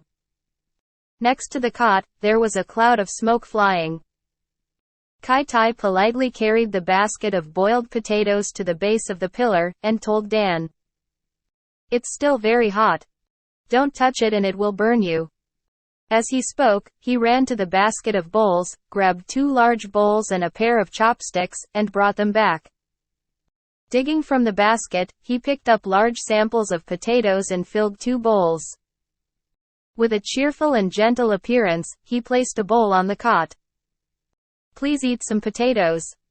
Then quickly, he picked up a bowl, stepped over the wooden counter, tilted his head up to the altar, and then turned back down and told Dan. I'll leave this bowl for you, teacher. I'll be home soon so I can eat. I won't let anyone who takes advantage of the teacher's money go out with me. The boy did not let any sound enter his ears, he just sat next to the basket of potatoes and gulped down the water. Kai-Tai hurriedly ran to find a fan to help the potatoes cool quickly. As soon as the potato basket went out of smoke, the two of them gathered together and sat down on the ground. Each picked up a tuber. Not having time to peel it, they blew on it while biting greedily. Like 2 tigers in a zoo holding a piece of fresh beef, each one chews and swallows it deliciously. Except when they encounter a tuber that is too sticky and too bitter to swallow, they will spit it out, and when they encounter a tuber that is too thick and tough to chew, they will spit out the pulp. The filial piety and obedience of the 2 innocent children that had been unintentionally revealed until now seemed to be daggers cutting pieces of Ms. Doe's intestines.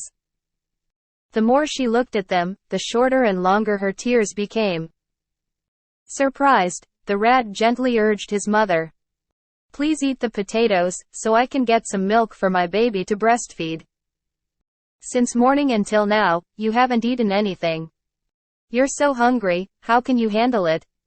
Ms. Doe still had a sad look on her face, the tears falling faster. With a troubled expression, the rat held the bowl of potatoes and showed it to her mother. Hey, eat. Leave it forever. If you eat, I will eat. You don't eat, I don't want to eat anymore.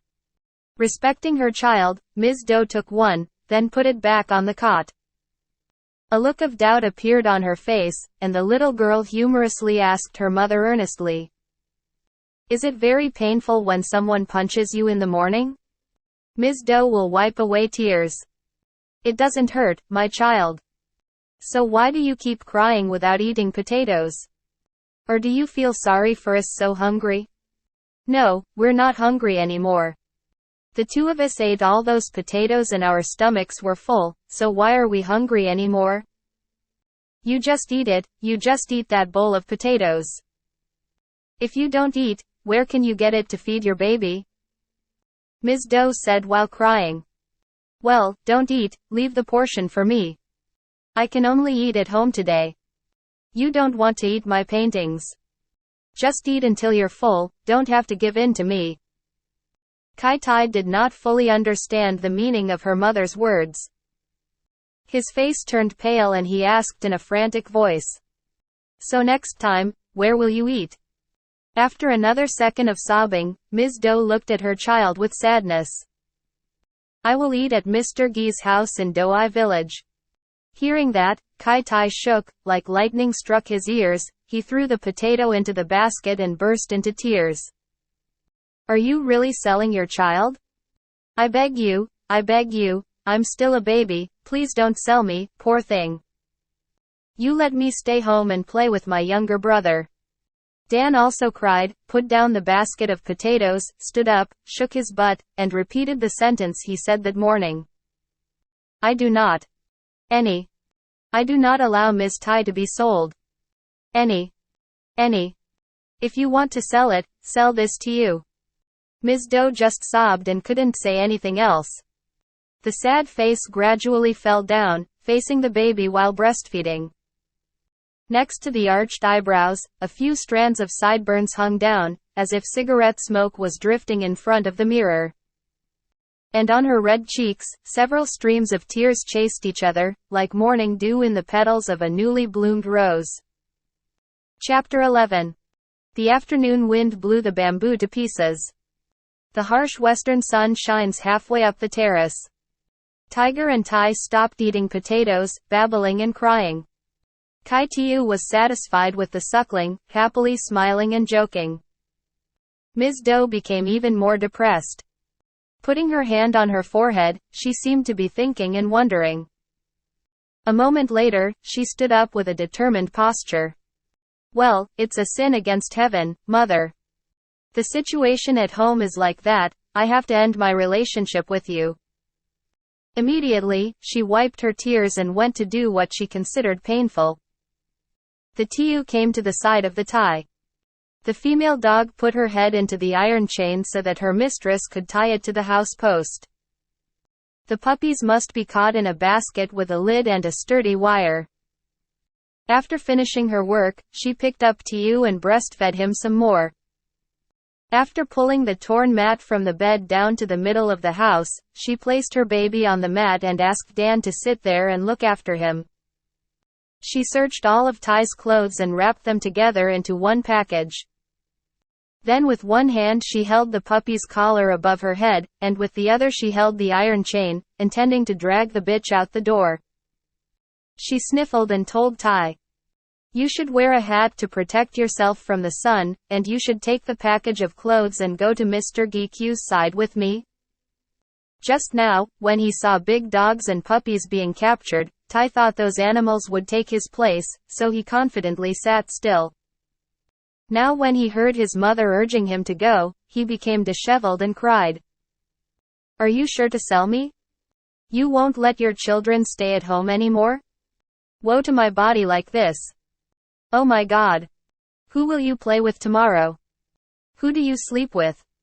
Ms. Doe shed 2 tears again. "I beg you, dear child, if you love me, I love you, then just go with me, don't cry anymore, it hurts me so much. It costs a lot of money to raise a child for 6 or 7 years. Now I have to sell you, I'm dead in pieces, my child.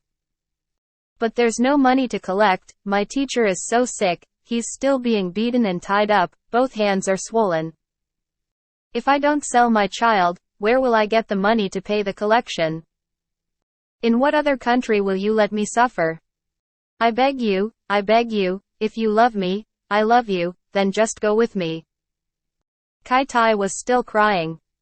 Ms. Doe also sobbed while holding the puppy basket, but still tried to find poignant and painful words to advise her child. From time to time, the rat seemed to understand his mother's heartaches, he no longer cried. Wiping away his tears, he ran to Tiu, bowed his head to her face, kissed him on each cheek a few times, and cried again. "Stay at home. Stay home with Mr. Dan. I have to go. I'm here to stay with Mr. Gi. From now onwards, she can no longer be wet. When Tiu grows up, Tiu go over there to find me, Tiu." Then he hugged Dan and kissed his cheeks. As he spoke, tears filled his eyes. "Do you love me? Do you miss me? You sold me, Dan stays at home and plays with Tiu. If it cries, Tiger comforts it, don't hit it." When he grew up, Dan invited him to go to Mr. Gi's house with his sister. "Kui Dan, stay home, I have to go with you, I can't come back anymore, Dan." Dan grabbed her shirt and cried loudly. "You have to stay home with me. I won't let you go to Mr. Gi's house. If I go to Mr. Gi's house, then who will you play with?" Kai Tai cried again. He kept clinging to Dan and didn't want to let go. Looking back at Ms. Doe's face, he said in a pleading voice, "I miss you so much. Or please let me stay home one more night, let me sleep more with my sister so I can talk to her. I'll leave early tomorrow morning." Ms. Doe showed even more pain. "Well, I beg you, if you love me, I love you, then go now. If you haven't left yet, Mr. Gee hasn't given you the money, I don't have the money to pay the debt, Mr. Lee is tying your teacher up. One more night, or your teacher will die in the communal house, not live. Well, I beg you, if you love me, I love you, then I'll leave right now for you." And she tried to find a sweet voice to comfort Dan. "Gradually let go of me, child. You are so good. You Van Dan," I bow to Dan. "Please let me go with you, don't keep me anymore. If his sister goes, only then will he have the money to pay the collection, so Mr. Dan will be able to return to Dan." That morning, people beat and tied Master Dan like that. Did Dan feel sorry for him? "If Dan doesn't let you go, Mr. Lee will be here soon, he'll tie you up and tie up Dan too." Dan is still afraid of Mr. Lee, like other children are afraid of Mr. Lee. He lost his mind when he heard his name. Immediately he left Ty's shirt and whispered to his mother, "I'll just let Ty go for a moment. Once you get the money, you have to bring her back here with me." Ms. Doe blurted out, "Yes." Then, seemingly regretting that she had lied to the child, she immediately corrected herself. "Yes, if Mr. Gee is willing to let your sister go home for a few days, I will bring her back with you." With tears streaming down Kai Tai's eyes, he kissed the children again, then slowly put his hat on his head and tucked the shirt bundle under his arm. Ms. Doe just told Dan to sit and watch Tiu, while untying the leash and pulling the female dog. That animal at Ms. Doe's house, although not a houseguard like his friends in wealthy places, is still a servant in need. The times when the homeowner's children are heartbroken.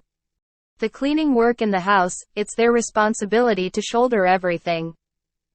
Although the relationship between it and its owner is just that, God has created it to be a loyal animal, so, to receive its owner's salary, it must wholeheartedly love its owner, as well as wholeheartedly obey its master's words.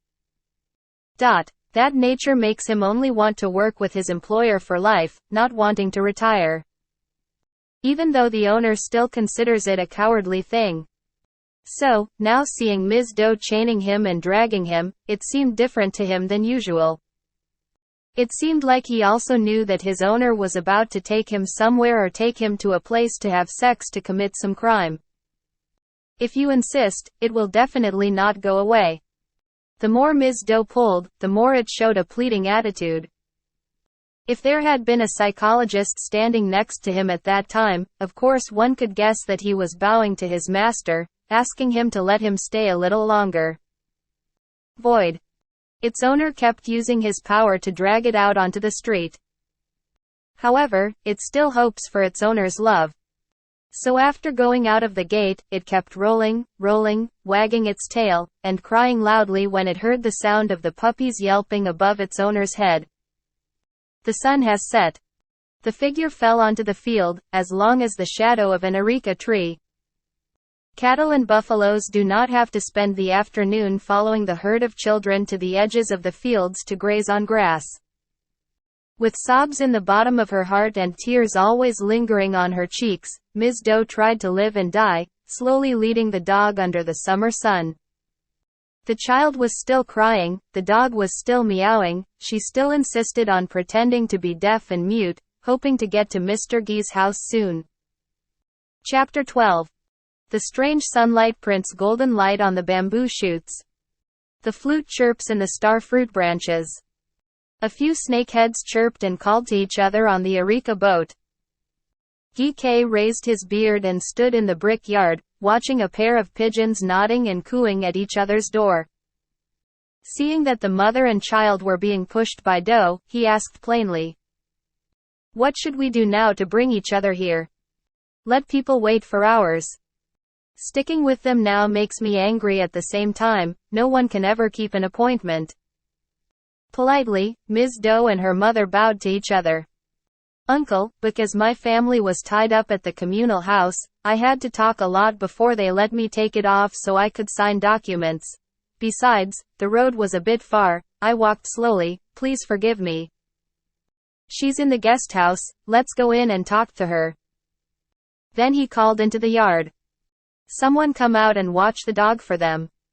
Like a brother-in-law seizing the opportunity, the cook let out a long sigh, then he used his stick to chase the dog away, taking Ms. Doe and her children and the female dog to the building where she had entered earlier. Mu-gi prefaced with a grumpy voice. I told you to cover the puppies with something so they wouldn't get sunburned, so why are you just covering them like that? Cowardly, Ms. Doe only replied by bowing to the old man. Then, asking the cook to tie the bitch's chain to the post, she leisurely lowered the dog basket onto the steps. Mu-gi glanced at Tai, squeaked, and scolded Ms. Doe. Yet both husband and wife dare to claim that their child is 7 years old. Being 7 is the same as a brat? She knew right away. There is no truth in your life. Grandma, we don't dare lie, it's true that I'm 7 years old, my younger brother is 5, and the other girl is 2. I have all 3 grandchildren. As soon as Gi-Kay entered the yard, he pointed at Ms. Doe. He looked very majestic. Shut your mouth. Stop showing off your cock and cock. Kids, leave your family alone. If it's cheap, you'll sell a lot, so why bother? Open the basket. Let me see the puppies. Mu-gi followed her husband's words. That's it.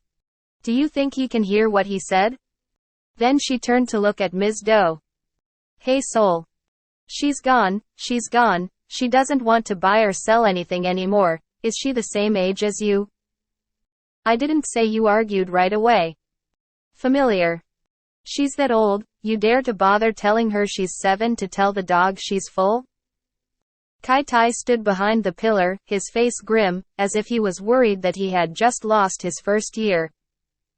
Ms. Doe sat blankly with tears in her sparkling eyelashes. On both sides of Gi-Kyu's temples, purple veins appeared to signal an angry sentence. He still hasn't opened the puppies? I regret bringing it home to raise. Tears fell on the tiles of the steps. Ms. Doe bent down to untie the knots tied to the neck and put the basket on the steps. Gi-Kay quickly sat down next to the basket. The 4 puppies were picked up one by their collars, looked at their ears, eyes, tongues, legs, bums, tails, chests. Some of them he meticulously scratched out each fur, and then he watching come for bitch. A moment later, his expression softened slightly, he sat down cross-legged in the trap and told Ms. Doe. Where is the text? Let me see it here. Ms. Doe painstakingly took off the letter at the top of the bib strip, obsequiously placing it on top of the canopy. Holding the document, Gi-Kay just looked again and again at the place where Trong Lee sealed the seal. After a while, he turned around and told the boy.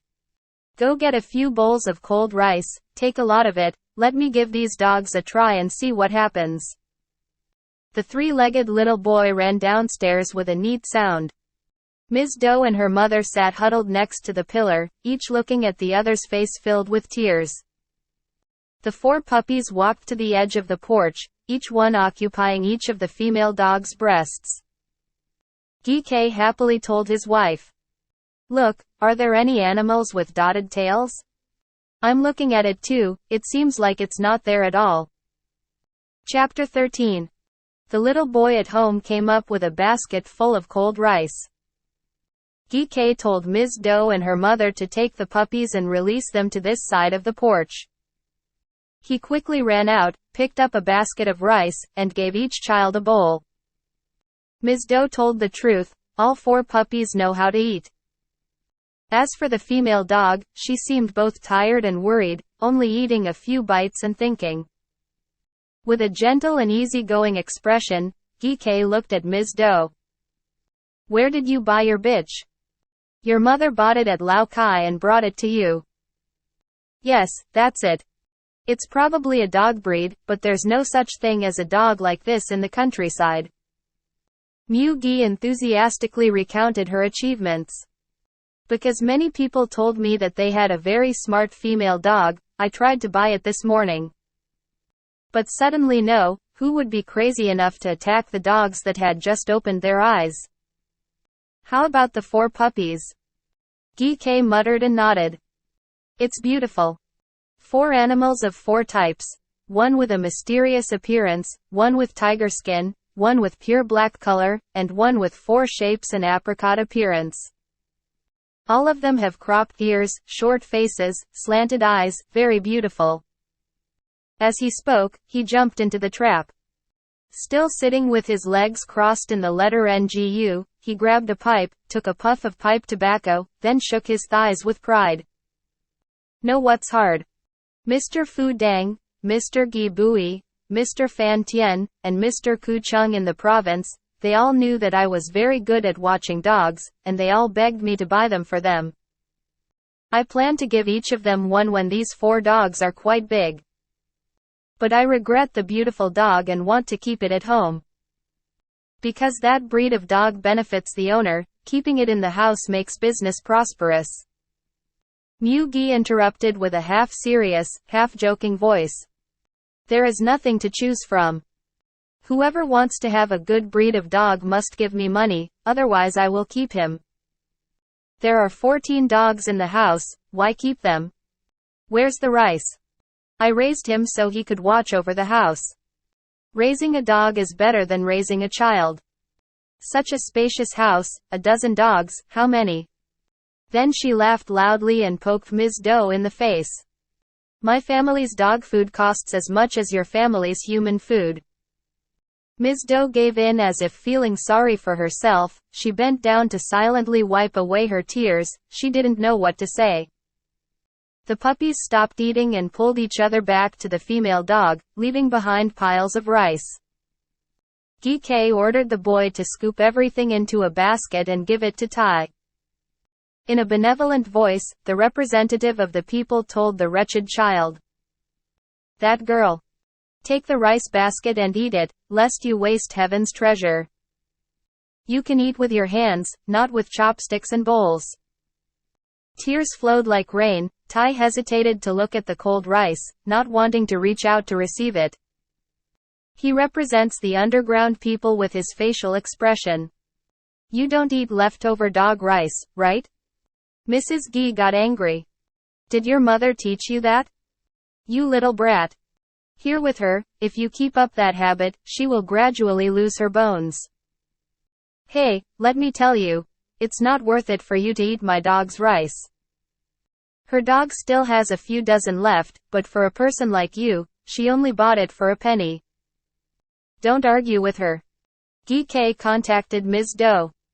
You wretched mother.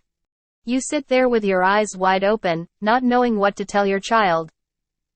Or are you afraid that if your child has to eat dog rice, you will be embarrassed? As if feeling sorry for her mother for being scolded, Tai quickly picked up the rice basket. Timidly, he picked up a handful and put it in his mouth, lazily chewing it like a cow chewing rice husks.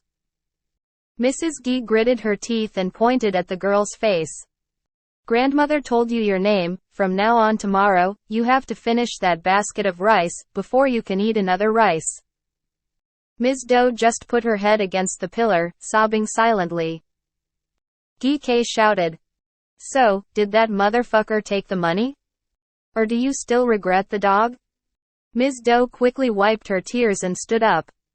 Bam! Without letting her finish, Gi urged his wife. Please pay for him to go home. I can't bear to let him sit here forever. The bell in the box jingled once, and Mrs. Gi took 2 rosaries and threw them out onto the steps. There, that's money. Ms. Doe bent down to pick up the money, intending to take it off and count it again. Mu-gi said. No one wants to be without a watch. No more counting. Ms. Doe put the money in her back, then sobbed and told Tai. Well, I'm here to serve you too, please go home. Tai hugged her mother and cried like rain and wind.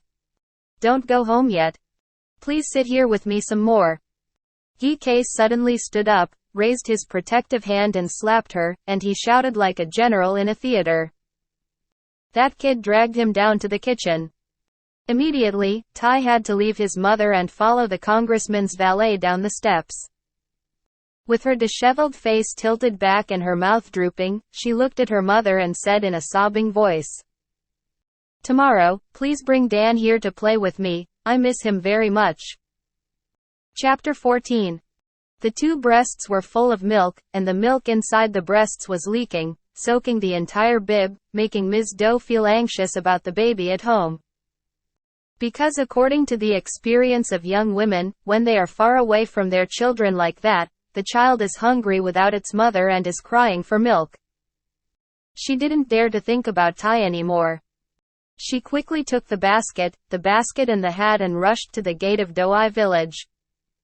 The sun has gone down to the ground. The flock of crows stampedes down on the fields. The pandan leaf whistles of the shepherds frantically urged the cattle to return to their thoughts. Arriving at Dong Exa village, it was dusk. The communal house was deserted. A flock of mosquito-catching bats flew around the communal house. The oil lamp I flared on the incense burner tried its best to spray yellow light, illuminating the black incense sticks burning under the hammock door. The entire pavilion still has darkness that helps create horror. People have brought all the noise into Trong Li's house a long time ago. Perhaps she guessed so. Ms. Doe crept towards the place where the sound of the horn sounded and entered. Under the bright fire of the lamp for 2 seconds, the scene inside Trong Li's house at this time was the same as the scene outside the pavilion just now. Mr. Doe and the young monks all raised their elbows to tie the rope to the pillar of the house. Men and women waiting to pay taxes were still standing around the whole door. Soldiers and Kaila still lay in front of the chief executive at the table, while the treasurer, secretary, chief of the association, vice president, and disorganized service officials sat next to the messy books. As soon as Ms. Doe's face was sweaty and tearful, she was immediately shouted at by several officials. "Have you sold your baby yet? Bring money to collect, quickly." "Yes." As she spoke, she opened the string of money tied to her waistband and 8 dimes, money from selling potatoes that she still kept tied to the end of her bib strip. With 1 dime left, she would then place 2 7 coins in front of Chief Li. "Sir, we didn't have time to exchange paper money, please accept it." Chief Li took the main string of money and gave it to the treasurer to count and told Ms. Doe, "Each coin must be 3 cents, put it here, I'll accept it." "But why are there 2 7 cents? Bewildered, Ms. Doe gave her a dime to pay the bill and replied in a silly voice, "Sir, I thought this year's collection would only be that much." "That's right. This year's collection is only 2 coins and 7 cents each. But your family paid 2 rates, do you hear? One for your husband, another for HOI. Sir, he died in January. Is your family still not dead?" Chief Li was angry. "After declaring death, do we have to collect all the debt? Who said it didn't die badly last October?" She looked even more stunned, pretending not to understand, as if she suspected that people were bullying her family. "Sir, it's been nearly 5 months since the person died, so why does he still have to close the collection?" Chief Li shouted. "You go ask Mr. Tay, I don't know." The secretary clearly explained. "You can't escape the government even if you die. It's because her husband's younger brother just died in January of Annam, but the village's information book was made at the beginning of the Western year, that is, January of Annam last year. That book had the name HOI, at that time he was not yet dead. When it was submitted to the province, the embassy followed the number in the book and only sent it to the Treasury Department, then when tax time came, the Treasury Department followed the correct number. The tax is written in the card but it will be accepted. He died in January, but even if he died in December, it will still be the same. The card is already done, people will never correct it, declare the death or not declare the death, it doesn't matter. Therefore, this year's article about our village still cannot eliminate the collection of your HOI family. He died, his wife and children didn't have one yet. Mr. Lee just took it from his relatives. If your husband doesn't pay it to him, who will pay it? Ms. Doe was speechless and crying. I'm a woman, I don't know how important things are. Poor thing, when his uncle died, my family really lost their right arm. As for him, why are we suffering like this? Now he has unfortunately suffered a fate, so I have to pay his debt, but I ask you to let me beg until tomorrow.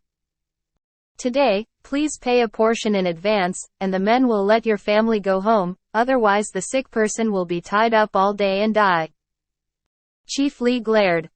If you die, you bury him. Do you think your husband is afraid of death? If you want your husband to be free from tying you, go home and bring the other 2 7 coins here. If not, he will still tie them up, he will tie them up until they have enough to collect. Ms. Doe seemed so upset, she sat down next to her husband and cried. Oh my God. I sold both the dog and 2 loads of potatoes for 270 silver coins. Thinking that if I had enough money to pay my husband would not be tortured tonight? Who would have thought that there would even be a collection of dead people? Woe is me. Oh my God.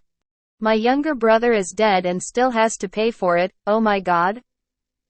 Where can I turn my head to get 2 7 silver coins? Kyla suddenly sat up and screamed. Is that where you cry, you bitch? If you want to live then shut your mouth. Otherwise I'll give you another beating. Mr. Doe trembled and advised his wife.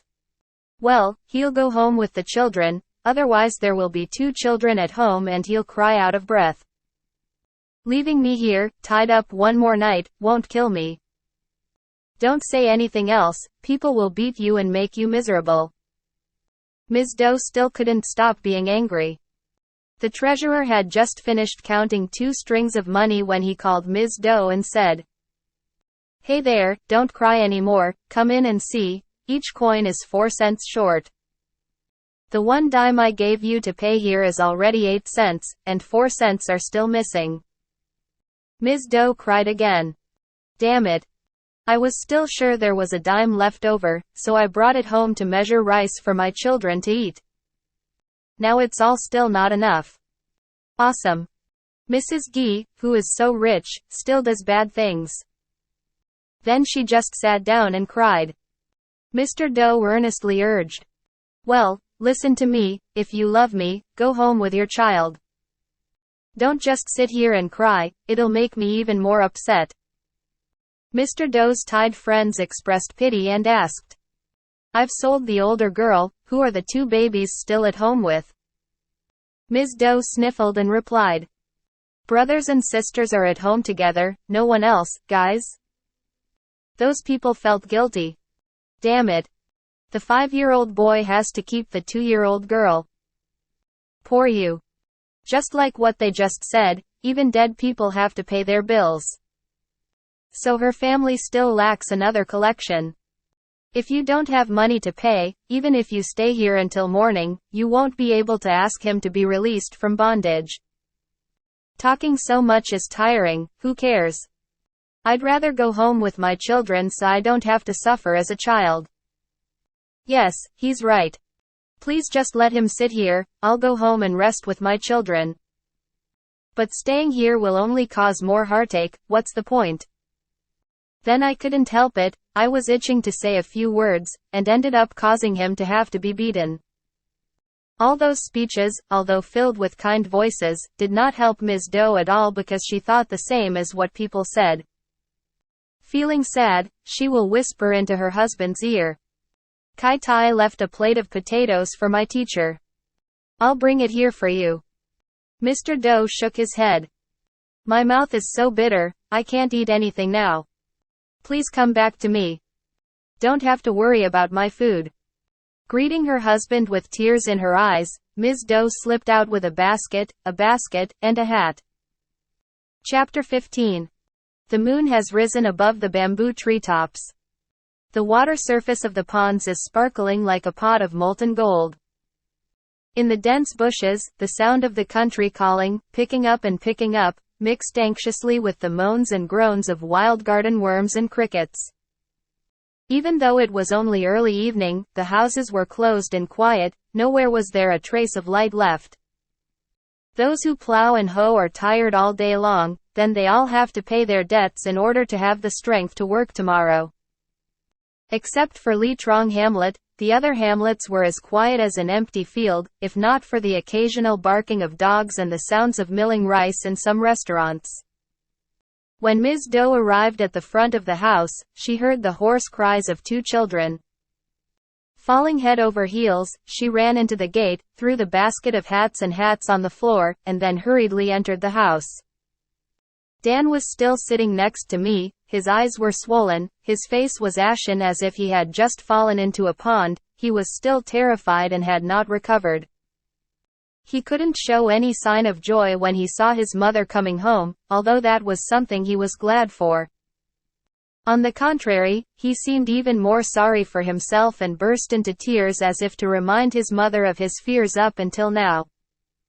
But it seemed that while his mother was away, he screamed too much, his throat was sore, he was out of breath, he could only make a dry sound like someone crying silently.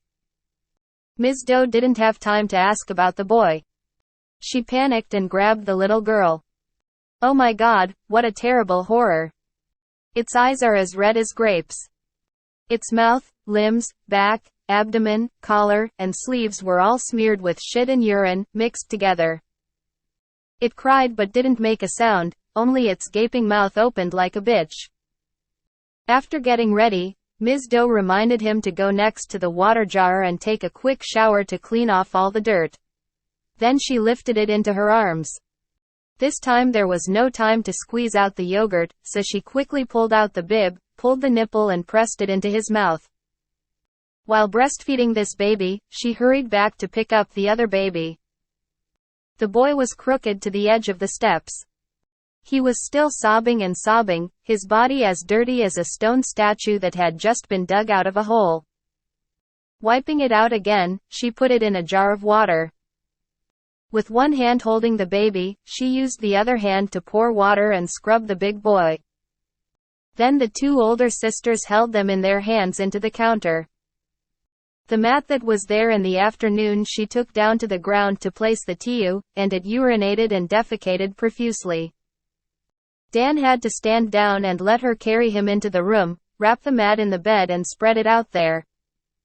Since morning until now, she has only been running around, running back and forth without having had anything to eat or drink. It seemed like he was hungry and tired.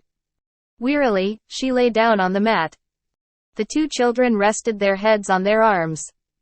Kai Tiu was a little calm, sucking it while fondling and playing with her mother's breast. Every now and then he sobbed for a few hours. As Dan finished sobbing, he continued to cry out that he was hungry and urged his mother to buy rice to cook. In Ms. Doe's mind, there is still a plate of sweet potatoes kept on the altar. Standing up, she intended to tell him to come down so he could finish eating. But most of that food was eaten away by rats, leaving only 3 or 4 acres left. Dan raised his hand to wave it away. I don't eat. That plate of potatoes belongs to your teacher. Just now, Ms. Tai said that no one is taking advantage of the teacher. He doesn't play with me. I didn't eat, she scolded me. So it remembered the rat again. Indifferently he asked. Where is Tai now? Why don't you bring her back here with me? Ms. Doe's tears welled up following the innocent boy's innocent words. Putting the potatoes down on the counter, she held their head under her armpit, rubbing it gently, she sweetly coaxed. Ms. Tai is at Mr. Gee's house. You have already sold it to Mr. Gee, how can you bring it back? Dan howled. I don't. In the afternoon, I told you that once you get the money, you should bring her back here with me. Why did you let her sleep over there? But he won't let him go home, so what can you do? Well, Eat a few potatoes to quench your hunger, then go to sleep. Tomorrow I'll take you over to play with my sister. I'm not tomorrow. Any. You have to bring her back here right now. Let her sleep with you. Ms. Doe sobbed and wiped away her tears. Please sleep with me tonight. I'll sleep with you soon, my love, right? I don't sleep with anyone. I want to come play with you again. You sold Ms. Tai. I'll be back soon. I'll tell you. Then he cried loudly, determined to force his mother to take Tai home immediately. Ms. Doe tried to sweeten her, then sweetened her, then sweetened her again and again. No matter how much she coaxed, threatened, scolded, she tried everything, but she still couldn't stop.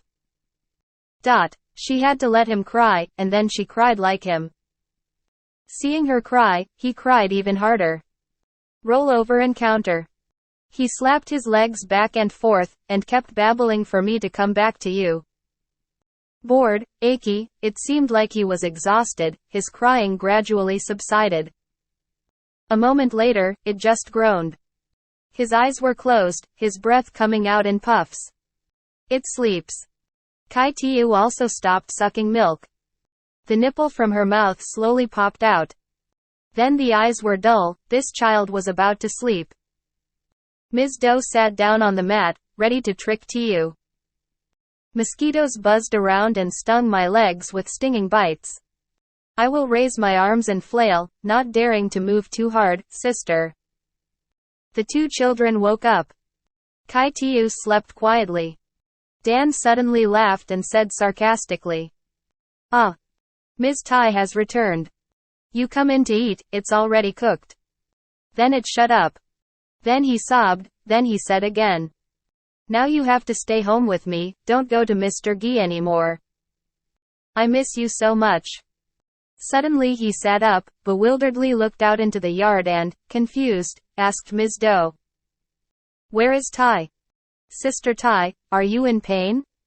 Blinking his eyes, it seemed like he suddenly thought of something, looked into Ms. Doe's face, and cried, "You still haven't brought Ms. Tai back here for your other child?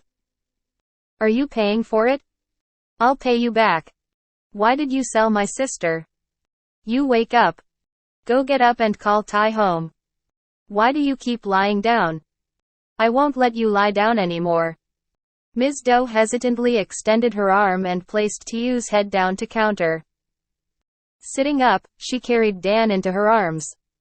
Although there were no lights in the house, the light from outside the door was still bright enough for her to see its sad face. He was still crying, still nagging his mother to call Tai. "Please calm down, let her sleep, let her go play." He couldn't hold back and cried even more. Lifting it onto her shoulder, Ms. Doe picked up a few pieces of potatoes on a plate, then carried it out onto the porch. In front of the steps, bright as day. Chapter 16. The deep moon shines down from the top of my head. The sky squeezed like a block of glass. The wind blew softly from the treetops. The shadow of bamboo leaves printed on the mossy yard always moves like duckweed floating on the surface of the waves.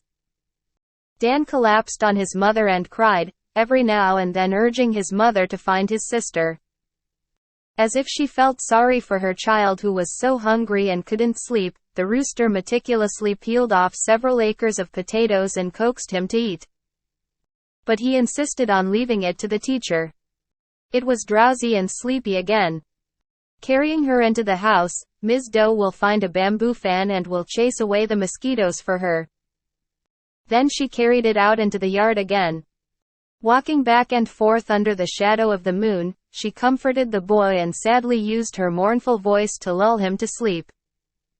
The moonlight peeked into her tear-filled eyes, reminding her of her innocent life in the past.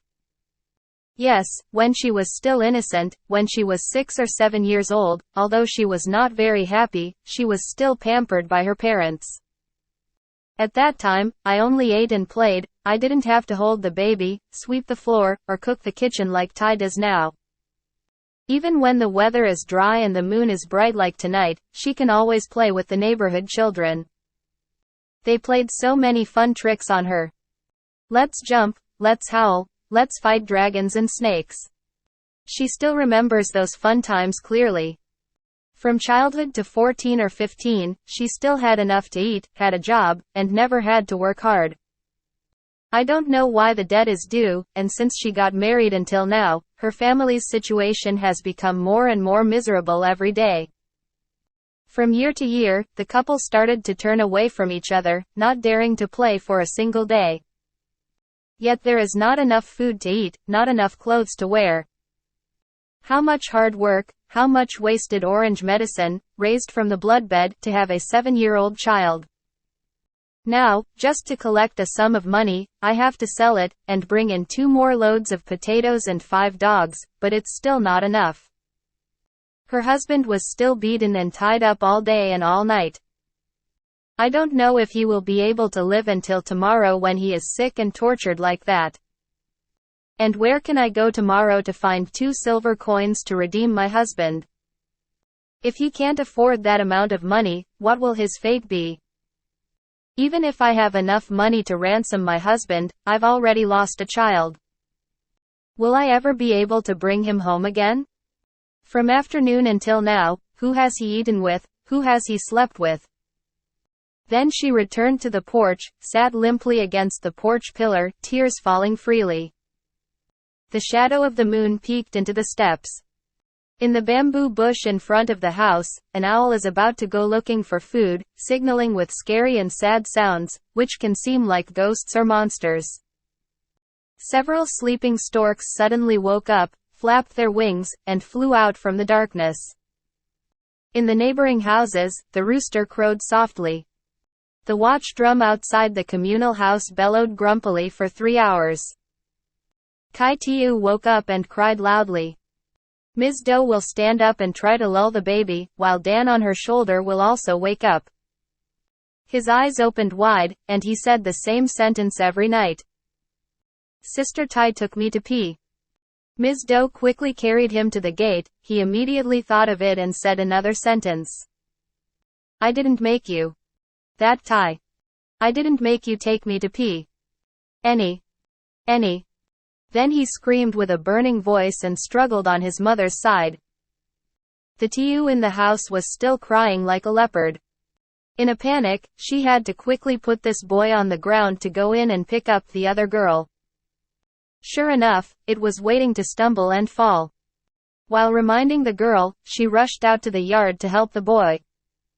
Again, 2 children under each armpit, she carried them to sit in the cot. Kai Tiu had to stop crying because her mother's breast filled her mouth.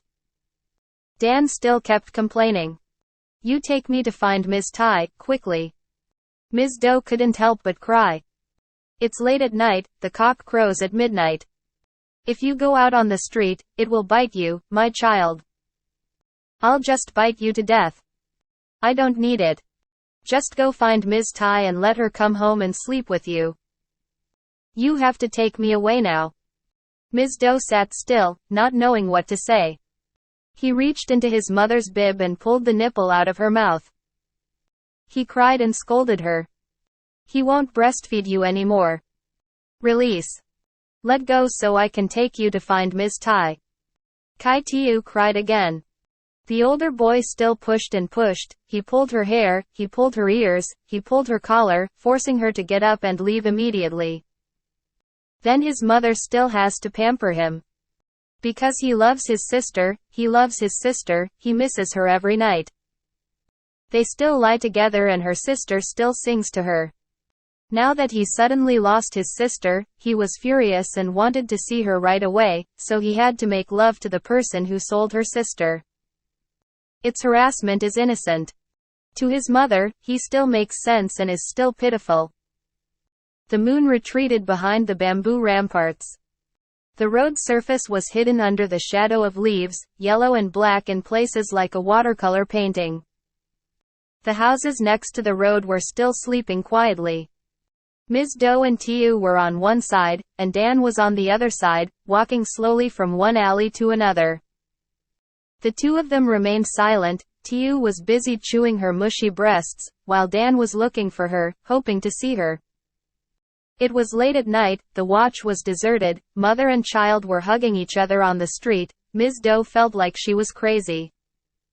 Several times she tried to go back to the alley, but Dan refused to listen. He forced her to be crazy like she swore. The fence rustled, the dogs of the house across the street barked, other dogs of other houses barked in turn. The people nearby suddenly fell asleep and woke up screaming loudly. Outside the communal house and in the shops, the horn and horn signal are blown to toot-toot. The sound of dogs barking, the sound of people screaming, the sound of screaming signals, alarmed the entire neighborhood.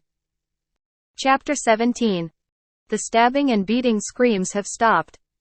People did not have the heart to tie Ms. Doe up, even though they saw her groping around in the dark, and knew that she was the culprit who caused the barking dogs, screaming people, and howling horns throughout the village.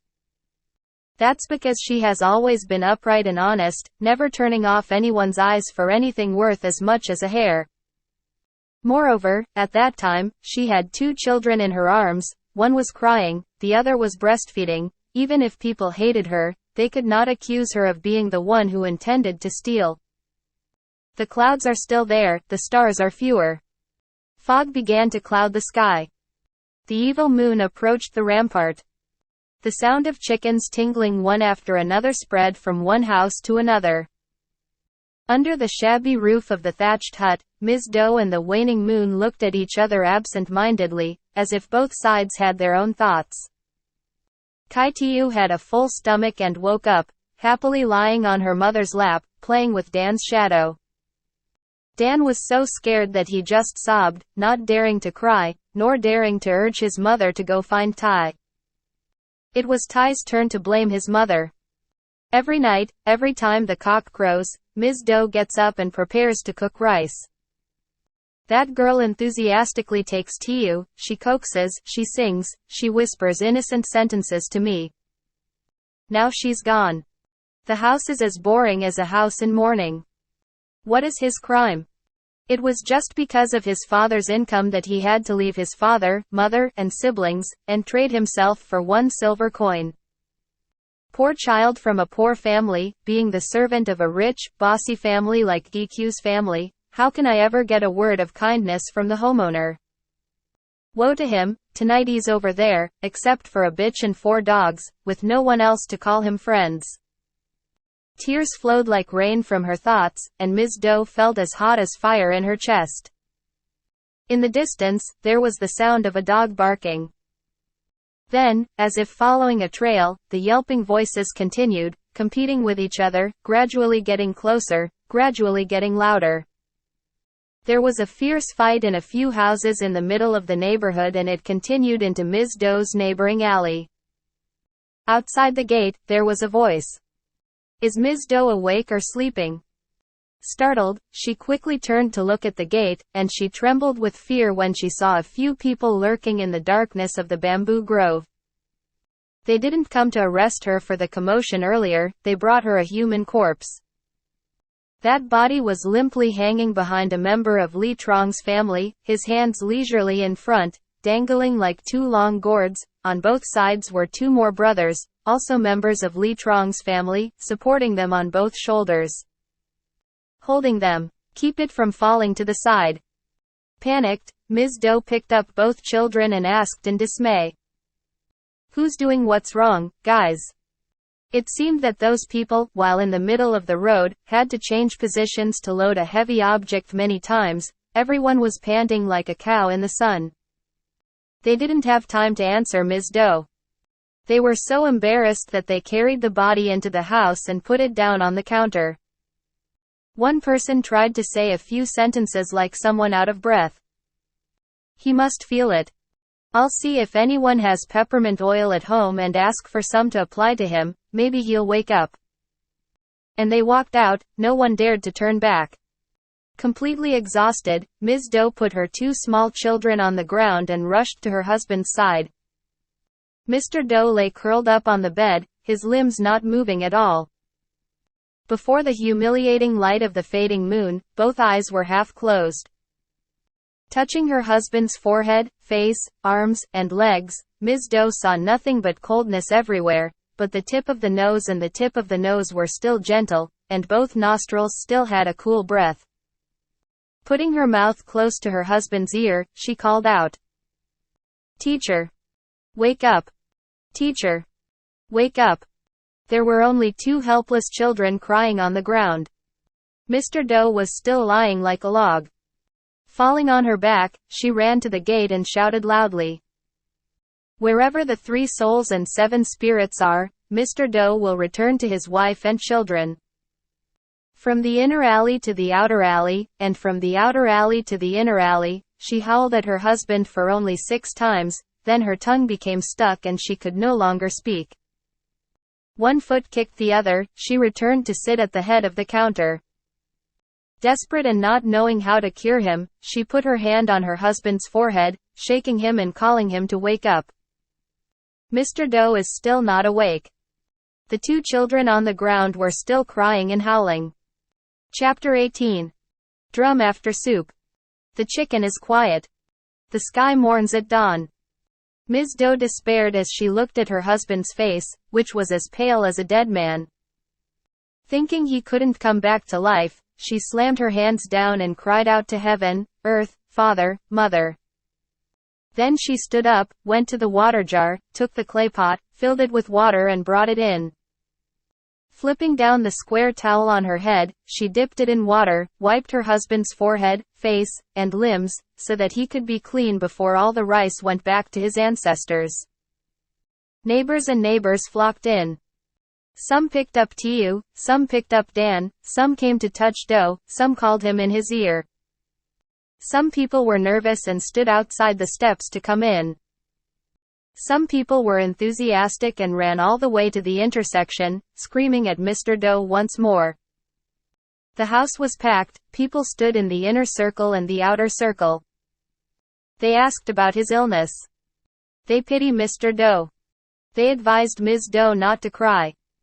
They assured Mr. Doe that there was nothing wrong. Then they got confused, each person running to help each other. This woman forced Dan to try his best to urinate into a ceramic pot.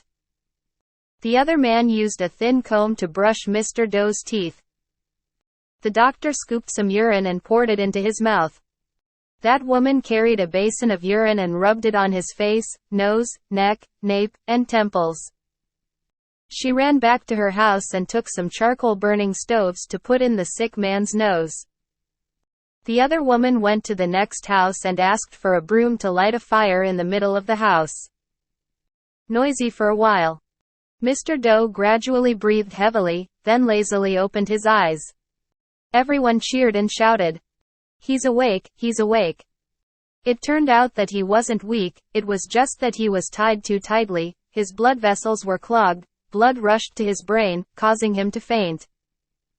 Thanks to Ms. Doe's basin of cold water washing her husband's face and the neighbor's basin of urine pouring into his mouth and rubbing his head and face, the blood gradually subsided, so he woke up again. The story started happily. People ask about the rat because they haven't seen it since a while ago. After listening to Ms. Doe crying while recounting the story of how she had to sell him and 5 dogs to Mr. Gk of Doai village for 2 silver coins, everyone seemed concerned. And everyone advised Ms. Doe to calm down and give her husband medicine and rice porridge, and not to worry about the rat anymore. People say that when he grows up, he will come back, and he will never lose a child. Mr. Doe is still tired and stubborn. Dan cried and said he was hungry. Seeing that since yesterday morning until now, the boy had only eaten a few acres of potatoes, Ms. Doe and her husband both had to endure it. An enthusiastic neighbor lady immediately ran home to get it and loaned her more than a measure of rice. "Ms. Doe, please go cook porridge for the whole family to eat temporarily." Touched, Ms. Doe thanked her with tears in her eyes. Then she picked up Tiu and breastfed it while putting on the pot of porridge. The sun was high in the sky, sunlight filtered through the cracks in the door, shining into the heart of the house. Mr. Doe gradually regained consciousness and could talk to relatives in a low, moaning voice. The daughters came back sporadically. The men and women shuffled back. Inside the house, there was a dull scene of absence. Ms. Doe held Tiu and sat next to Mr. Doe, while squeezing her husband's limbs, comforting Dan, and occasionally had to stand up to blow the fire in the kitchen. Outside the temple, the drums beat again, the muzzles beat again, and the horns whistled continuously. Behind the house there was a shrill call. Moi urged the junior patrolman from the house next door to go to the communal house to prepare flags and drums to welcome the Mandarin. Mr. Doe struggled and sighed. Oh my God, from now until the Mandarin returns, where can I go to get another 2 coins?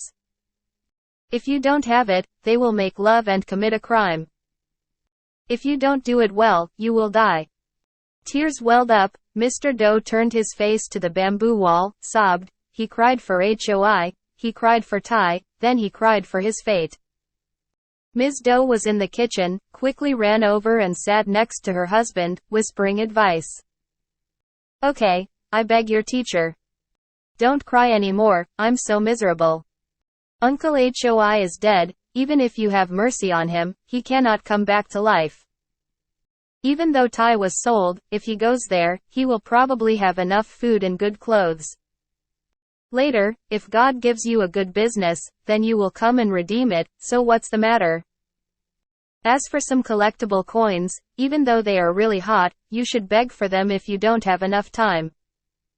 Human flesh is fishy, no one can eat it.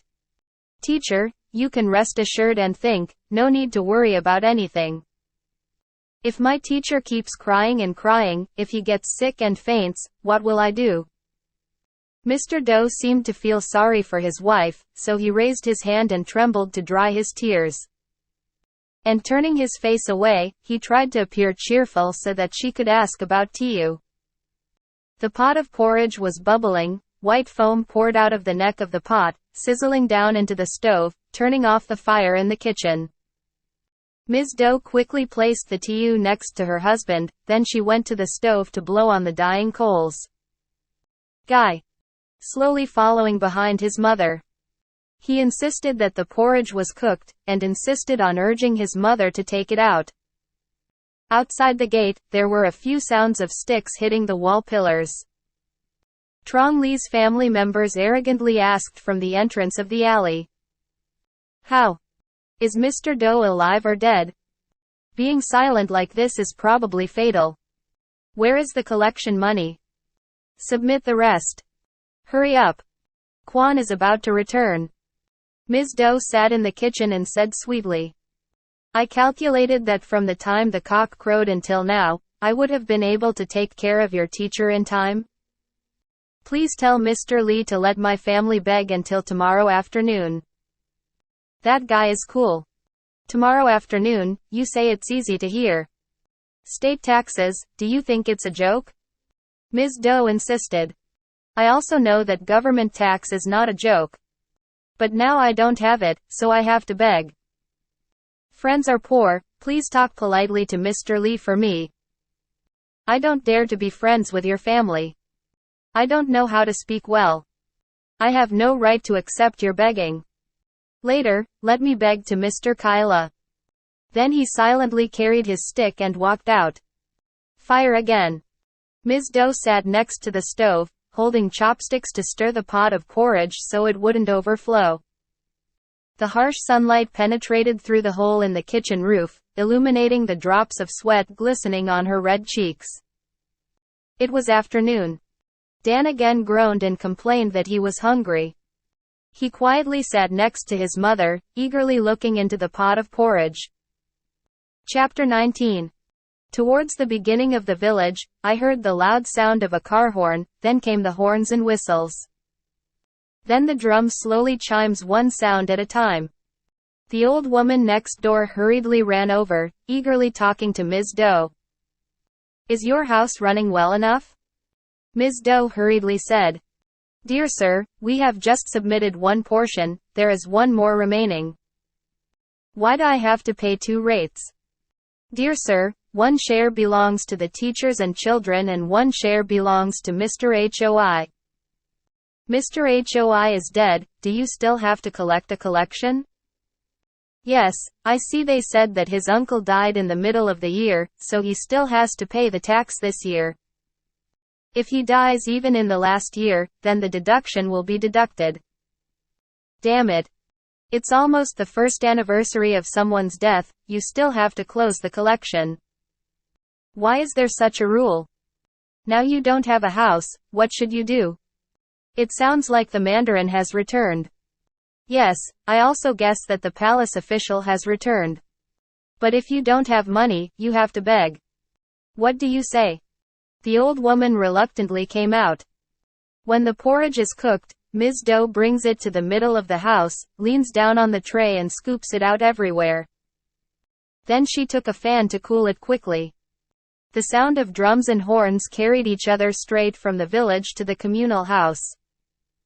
The sound of dogs barking echoed in the neighborhoods. The old woman next door hurriedly ran over. Is your uncle doing well? Thank you, my family is awake as usual. But my thoughts are still stagnant and sloppy, as if I'm still very tired. Hey, tell him to hide wherever he goes. If you just lie there, soon they will come in to collect you, if not, they will beat you and tie you up, then you will be miserable. If a person is so sick, if he has to be beaten again, how many months will he be allowed to recover? Yes, I also retired like you. But let the porridge cool down, let my family eat a few sips first. I've been holding out since yesterday morning until now. Then you have to urge him to eat quickly, otherwise people are about to get involved. Then the old woman hurried back with a worried look on her face. The porridge has cooled down a bit. Dan nodded his head while blowing and slurping. Ms. Doe welcomed him and brought a large bowl to where her husband lay. Please try to sit up and sip some porridge to ease your stomachache. Then she took the tea and sat down there, as if intending to wait to see if her husband had an appetite or not. Mr. Doe flexed his shoulders and yawned. Lazily, he propped himself up on his hands and knees, groaning and raising his head. Trembling as he put away the bowl of porridge, he brought it to his mouth. The ruler and the Chief Lee's family rushed in with whips, rulers, and ropes. Knocking the tip of the whip on the ground, Kyla screamed in the hoarse voice of someone who had smoked a lot of old drugs. Boy, I thought you died last night, are you still alive? Submit the remaining collection money. Quickly. Terrified, Mr. Doe quickly put the bowl of porridge down and rolled over, unable to say a word. The leader Lee's family laughed sarcastically. He's about to get wind like last night. Then he pointed at Ms. Doe's face. Are you begging for money to collect until tomorrow afternoon? Please tell Mr. Kai, so he can go to the temple and tell the Mandarin. But Mr. Lee has no right to dare to let her beg for another hour. Ms. Doe trembled. My family is already broke and has to pay his uncle's debt, which is why we are so messy. But don't you dare ignore the state's collection money. The two benefactors told Mr. Lee to give him alms. Kyla did not let her finish her sentence, his eyes rolled back, he shouted. Are you going to tell your father? Collecting money from the state, but daring to open his mouth and ask for alms. Ms. Doe still tried earnestly. Damn it. My family doesn't have one, even if you scold me, that's all. Please look again. Kyla still spoke with a low voice. If you don't have the money to pay him now, he will destroy your entire family and scold you. Then he turned around and told the Lee family member. It's okay to tell him, tie up his husband's neck, and take him to the pavilion. The head of Lee's family seemed to not dare to torture a seriously ill person, for fear of something happening. He kept clumsily bewildered, wanting to speak without daring to speak. Suddenly, Kyla snatched the rope in his hand and ran to Ann Doe. Ms. Doe's face turned pale, she quickly put the baby on the ground, ran to hold his hand. I beg you, I just woke up a while ago, please forgive me. Forgive this, forgive this. As he spoke, he punched Ms. Doe's chest several times, then rushed forward to tie up Mr. Doe. It seemed that she was too angry to bear it, Ms. Doe tried her best to resist. "My husband is sick, you are not allowed to torture him." Kyla slapped her in the face, then he jumped next to Mr. Doe. Ms. Doe gritted her teeth. "You tie up her husband immediately, she will show you." Then she grabbed him by the neck and pushed him out the door. The running addict's weak strength could not keep up with the pushing force of the strong woman. He fell limp on the ground, his mouth still screaming to tie up the poor husband and wife. Trong Lee's family rushed forward, brandishing their sticks, ready to hit Ms. Doe. As quickly as it happened, Ms. Doe immediately grabbed his stick. The two struggled and pushed each other, then everyone let go of their sticks and pressed against each other. Two children cried loudly. In the end, Mr. Lee's servant was weaker than the little girl's sister. His hair was grabbed by her and he fell down the steps. Mr. Doe was so scared that he wanted to get up and comfort his wife, but he was so tired that he sat up and lay down, shaking and moaning. "Oh, it can't be like that. It's okay if people hit you, if you hit them, you'll have to go to jail." Ms. Doe still hasn't calmed down. "I'd rather go to jail. I can't stand letting them make love and commit crimes like this."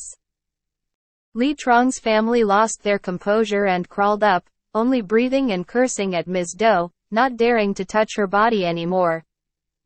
Ms. Doe welcomed Tiu into her arms again, and also cursed the family. Mr. Doe didn't know how to intervene on both sides, so he just scolded his wife and apologized to Mr. a member of Lee Trong's family. A signal of howling snails came from outside the pavilion. Several patrolmen with sticks and horses followed Lee Trong and Kyla. It turned out that while Ms. Doe and Lee Trong's family were wrestling, Kyla escaped and reported to Lee Trong. Chief Lee immediately brought in patrolmen to arrest Ms. Doe and her husband. They explained to the Mandarin court all the groans of the sick man, the cries of the two children, and the crimes of the daring woman. Chapter 20. A pair of green parasols lie interchangeably in front of the main entrance. The drum and the bamboo pole roll beside the railing wall. 9 or 10 flags drooped under the roof of the pavilion. A group of spears and spears pointed their sharp tips on the roof of the sky. The scene outside the pavilion today was completely different from the previous day.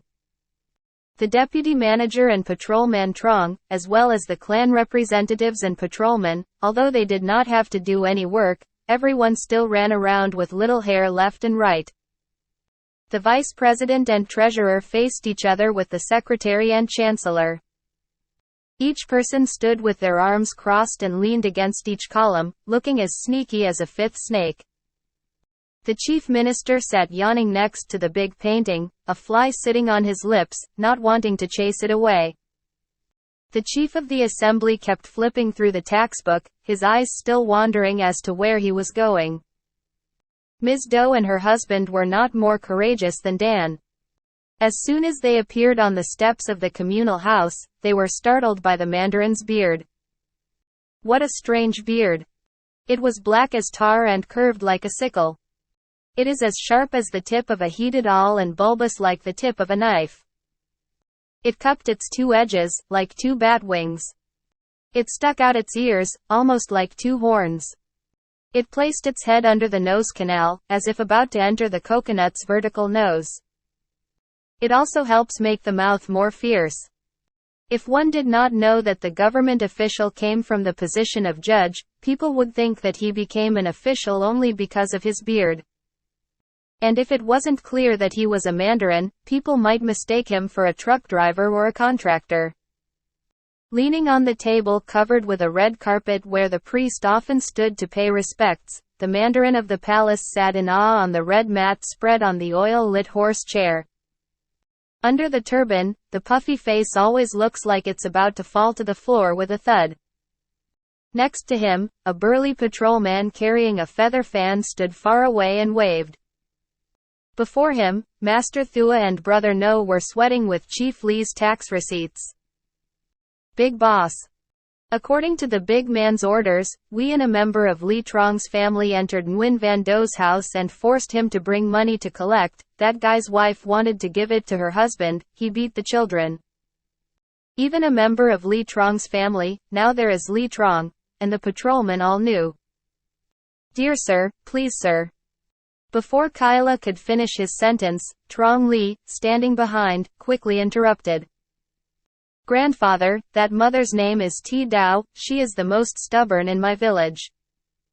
Every day for 5 or 6 days, we sent our family members to urge Nguyen Van Do to close the collection.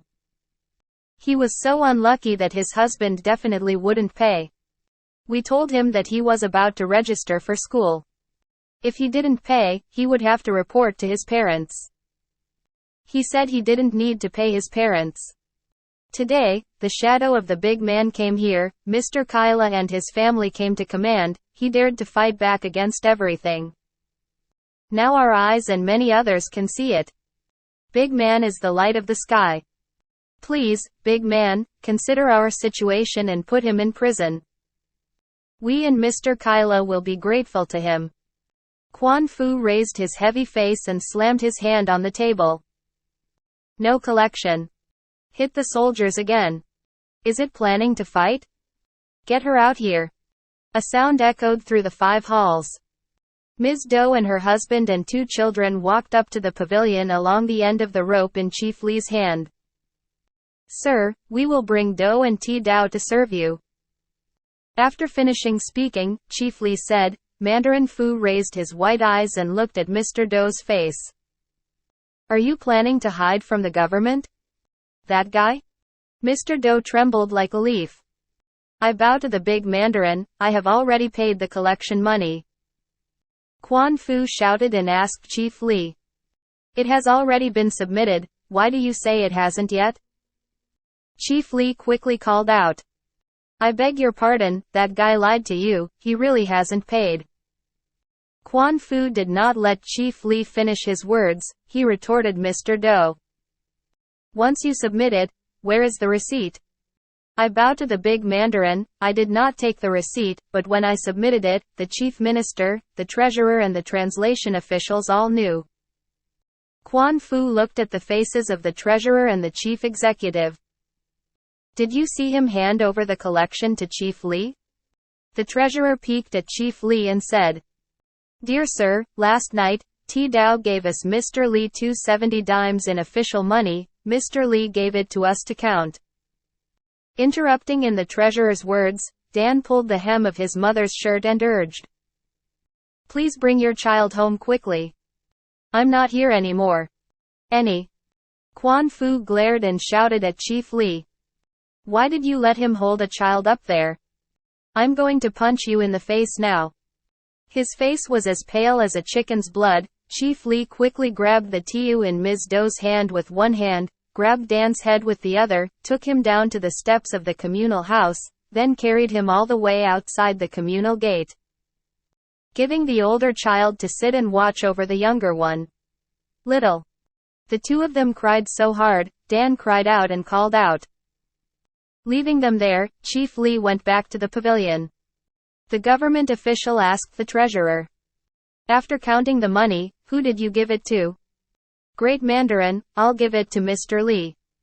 Chief Lee welcomed. That money is Hoi's income. The government frowned. Who is Hoi's name? Why does Do have to hand over the collection to him?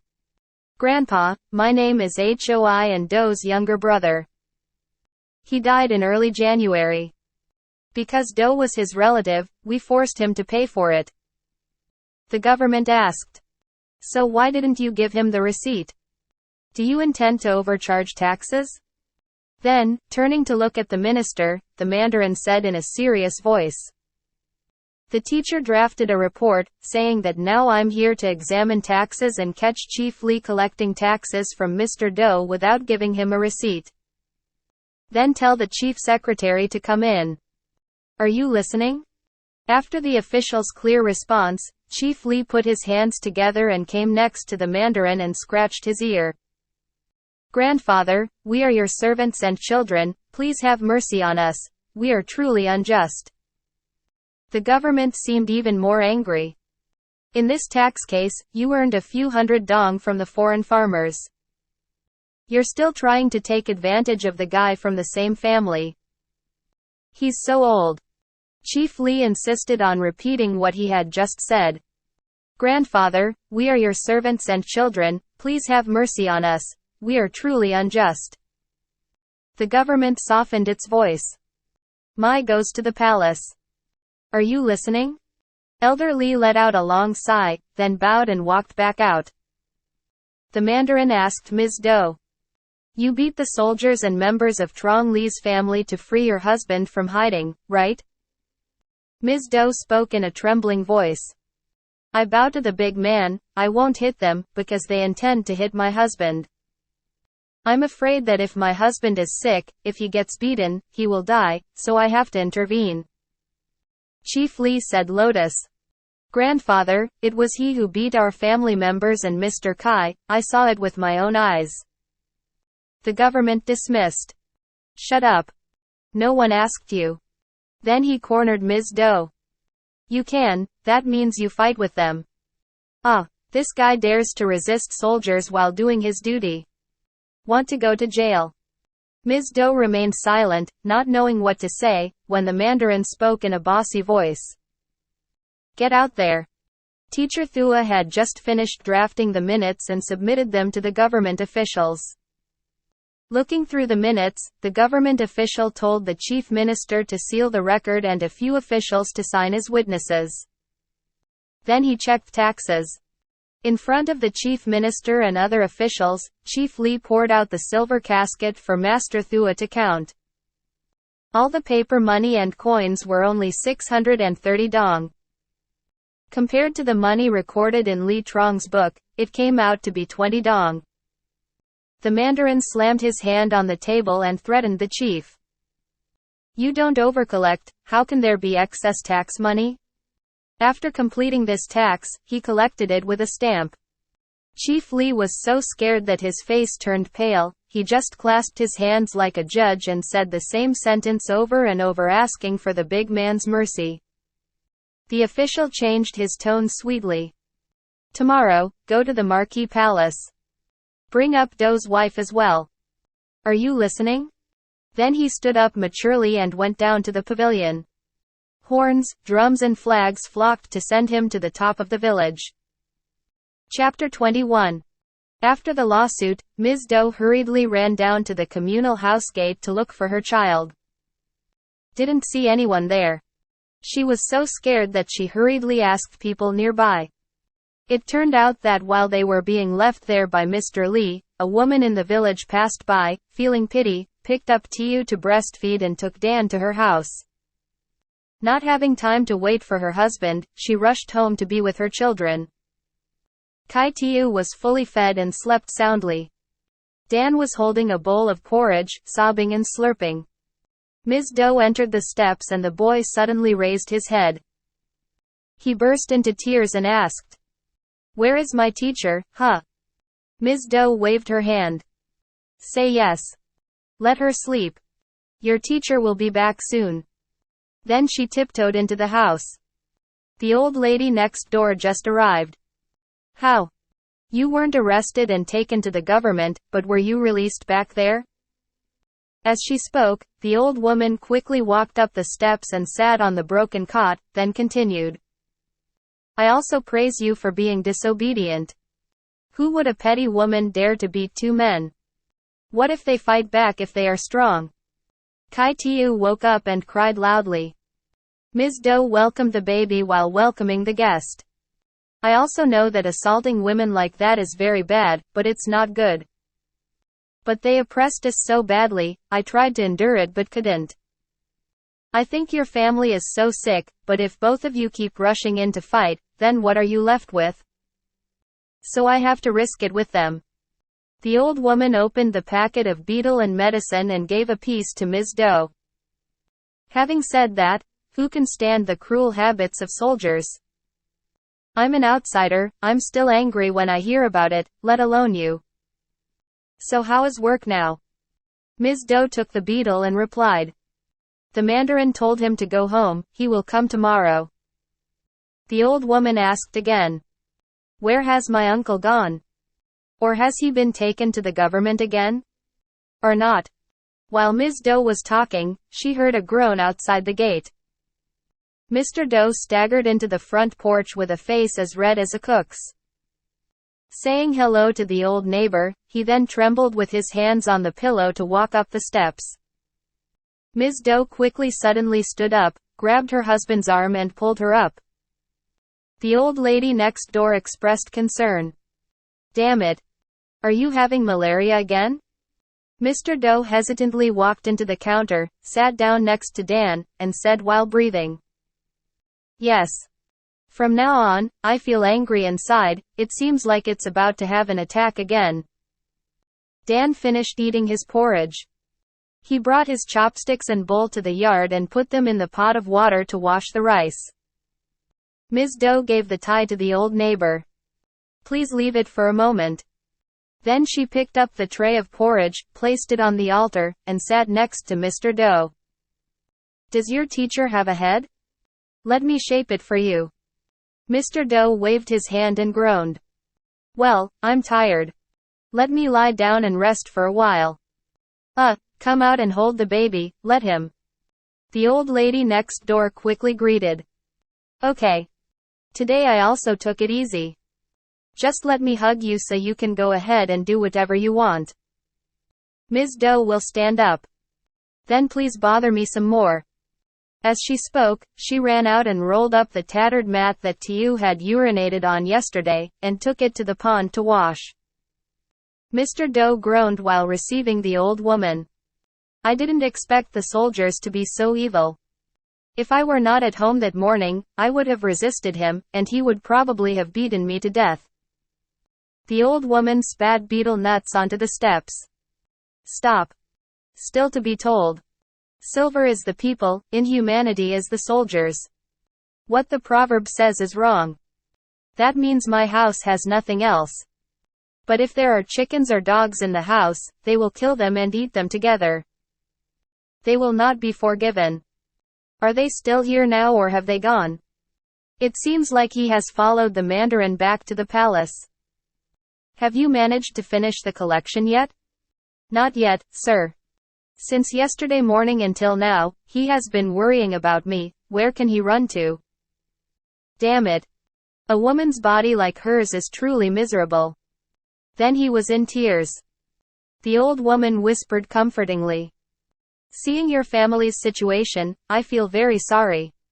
But that's okay, the river has its bends and the people have their moments, just be gentle and one day the heavens will open the door for you.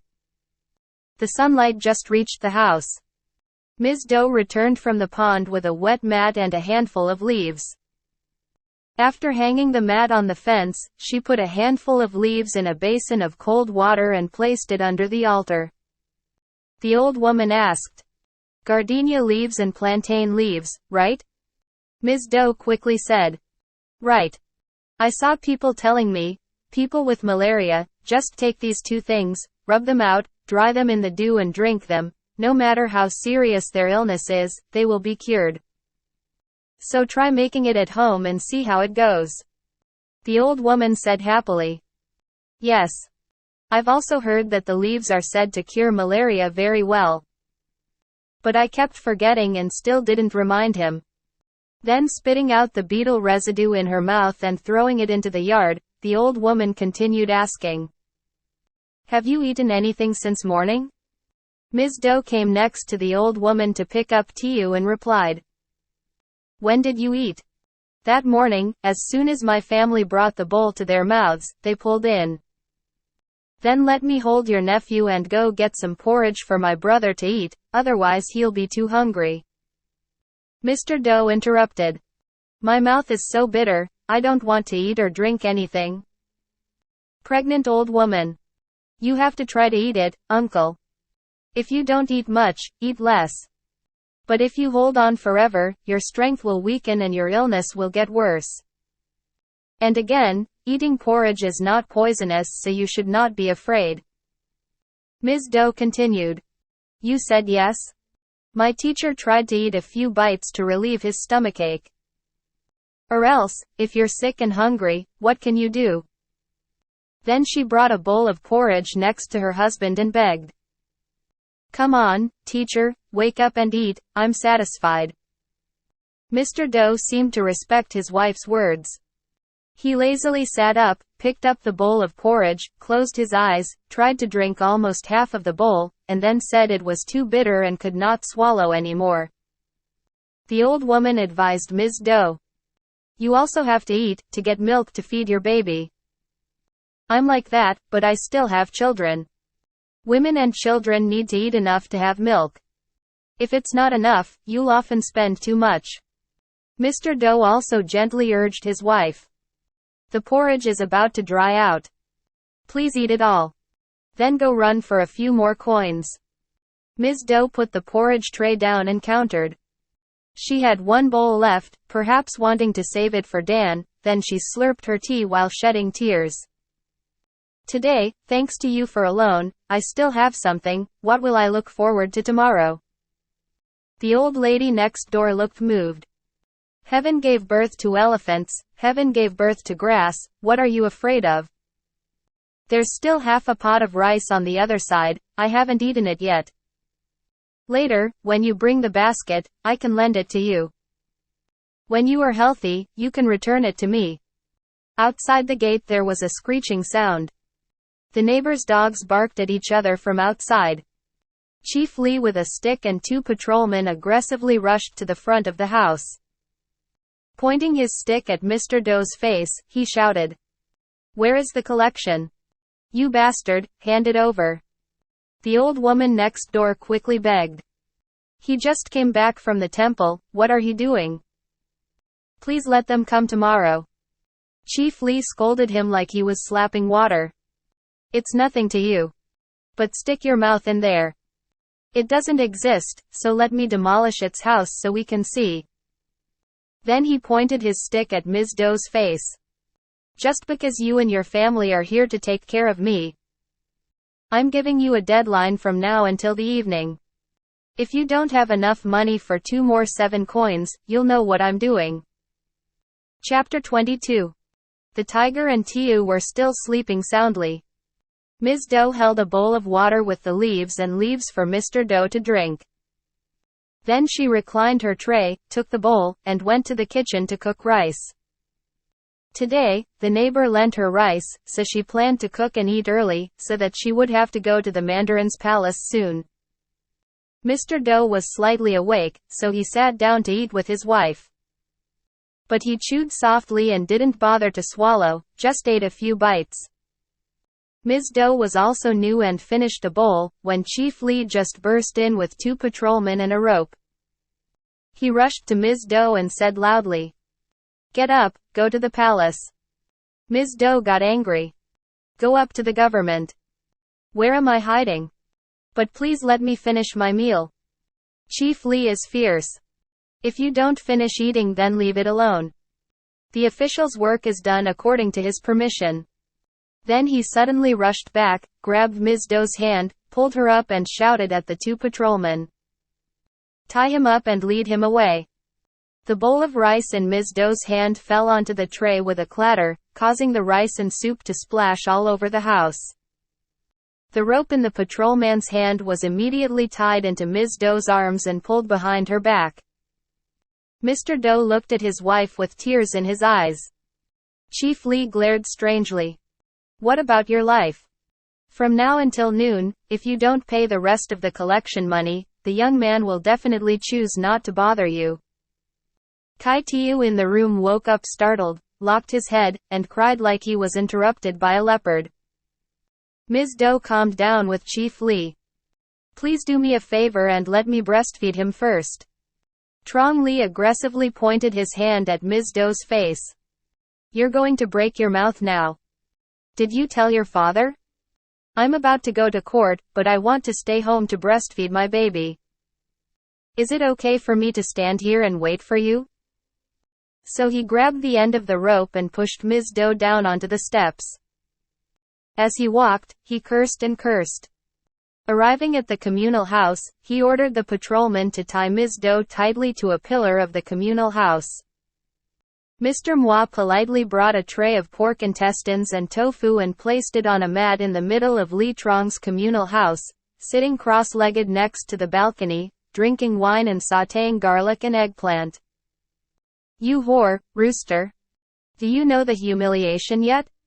He even made him hate her.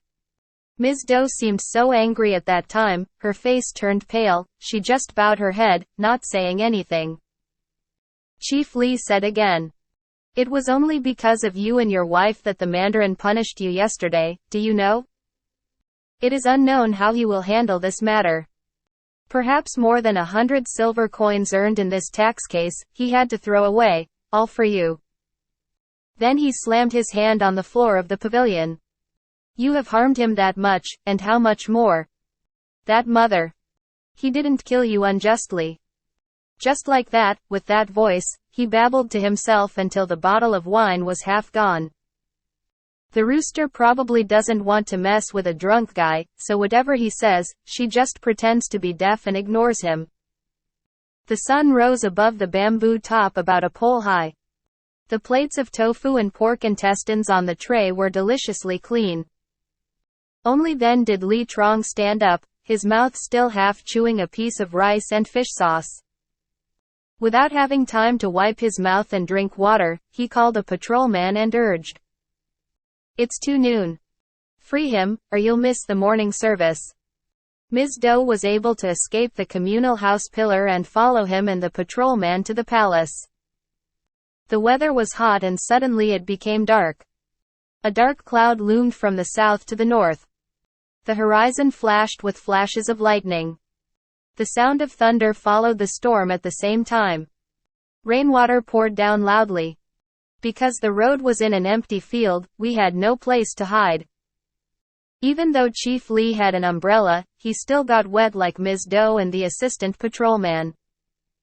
Because his umbrella was a piece of jewelry, it was only used as a stand and could never be held up.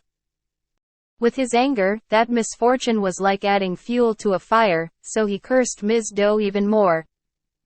Tears flowed down with the rain. Ms. Doe did not know who to complain to, sometimes she just cried to God. A moment later, the wind gradually stopped, the rain gradually stopped, the sky gradually cleared, and then the sunlight poured down from above like a scorcher. Arriving at the palace gate, the wet clothes were barely dry. But the morning service ended. Chief Li had to lead Ms. Doe into the restaurant to wait for the afternoon service. Of course, during tax collection season, street food stalls are still more crowded than usual. On the interlocking ropes, on the bamboo mats, one person jostled the other's shoulder. They eat, they drink, they talk, they argue with each other.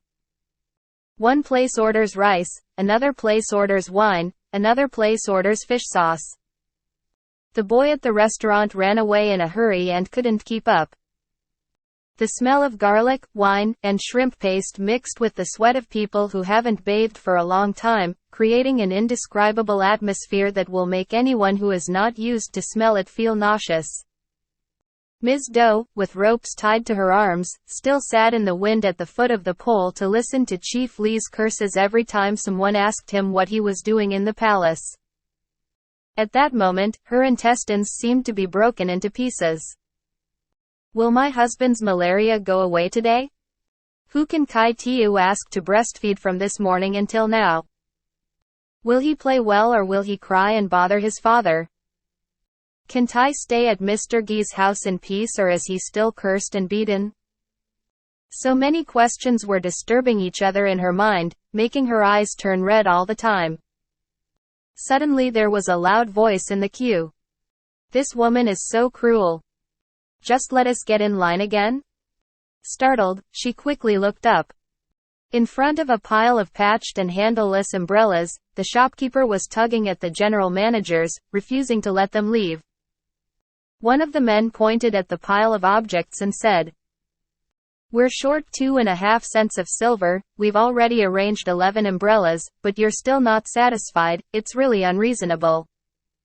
The restaurant still insists. Who do you say 11 umbrellas will be sold to for 2.5 dimes? If you don't give me money, you have to leave me a decent shirt here. But I'm keeping your umbrellas to make a sausage picker. But we still have to serve now. If you leave your shirt here, then wear a brown blouse and enter the Mandarin? I do not know. If you don't send the shirt, you have to pay me. They all looked at each other bewilderedly. One man scolded the other. I told you not to take another bottle of wine later, so what's the point in being so messy? It's really bad for the government. A man immediately took out the fish's stomach and pulled out a square block of copper, gave it to the restaurant and said, "Nearly 500 silver coins to get this piece of copper. I'll send it to you, tomorrow afternoon I'll bring the money to ransom you." In the palace, the drum beat leisurely every 3 times. The incense burners bustled in with red faces to serve. Dong Exa Chief Li untied Ms. Do, then took her to the palace. He instructed her to sit under an almond tree in front of the public hall, to wait for the Mandarin to ask questions. This was the first time the country girl learned about public service. Before her ears and eyes, everything was strange. Especially in the office of the government officials, there are always calls of resignation and imprisonment, and those who come there always come in with an empty plate, and then leave with an empty plate. The sun has set. Chief Li of Dong Exa was allowed to carry the empty plate to the front of the palace. After a while of screaming from the mother-in-law, he mumbled a few or 4 sentences, then he ran out to the almond tree and led Ms. Do to the front of the paper house. Glancing at the rooster, the government official said loudly, "Where are the soldiers? Take this guy to camp." Chapter 23. Behind the road, suddenly there was a loud whistle. Next comes the sound of the engine running. A glass-topped car slowly crawled out from the private house and parked in front of the public road and stuck its head out the government gate. Behind the bars of the farm window, Ms. Do suddenly peeked out. With a government official at her side, a woman walked down from the tiled steps in an angry and struggling manner. Even though it was almost dark in the afternoon, Ms. Do's eyes were still strong enough to clearly recognize the woman's shape and beauty. The plump body seemed to be unable to bear the tightness of the blue bomber jacket, her breasts still bulging out in front of her chest. In a tasseled scarf wrapped from head to neck, large amounts of powder could barely cover the 2 large lines on her lipstick. Coming next to the car, the woman opened her bag and took out a small mirror to show her face. The Mandarin quickly opened a car door and urged her, "Come on, get in the car and go. Maybe you'll go out again tonight, Saturday night." The woman pretended to be upset. "My body is more humiliated than a dog. These guys are just like this." "Sweet Guanfu. Why do you say that? I know that you don't like that, but life is like that, people are like that, so we have to be like that. I can take it anymore, ma'am. The proverb says that if you are rich, you will be rich in your wife, but this year I will be promoted, which is a dream job."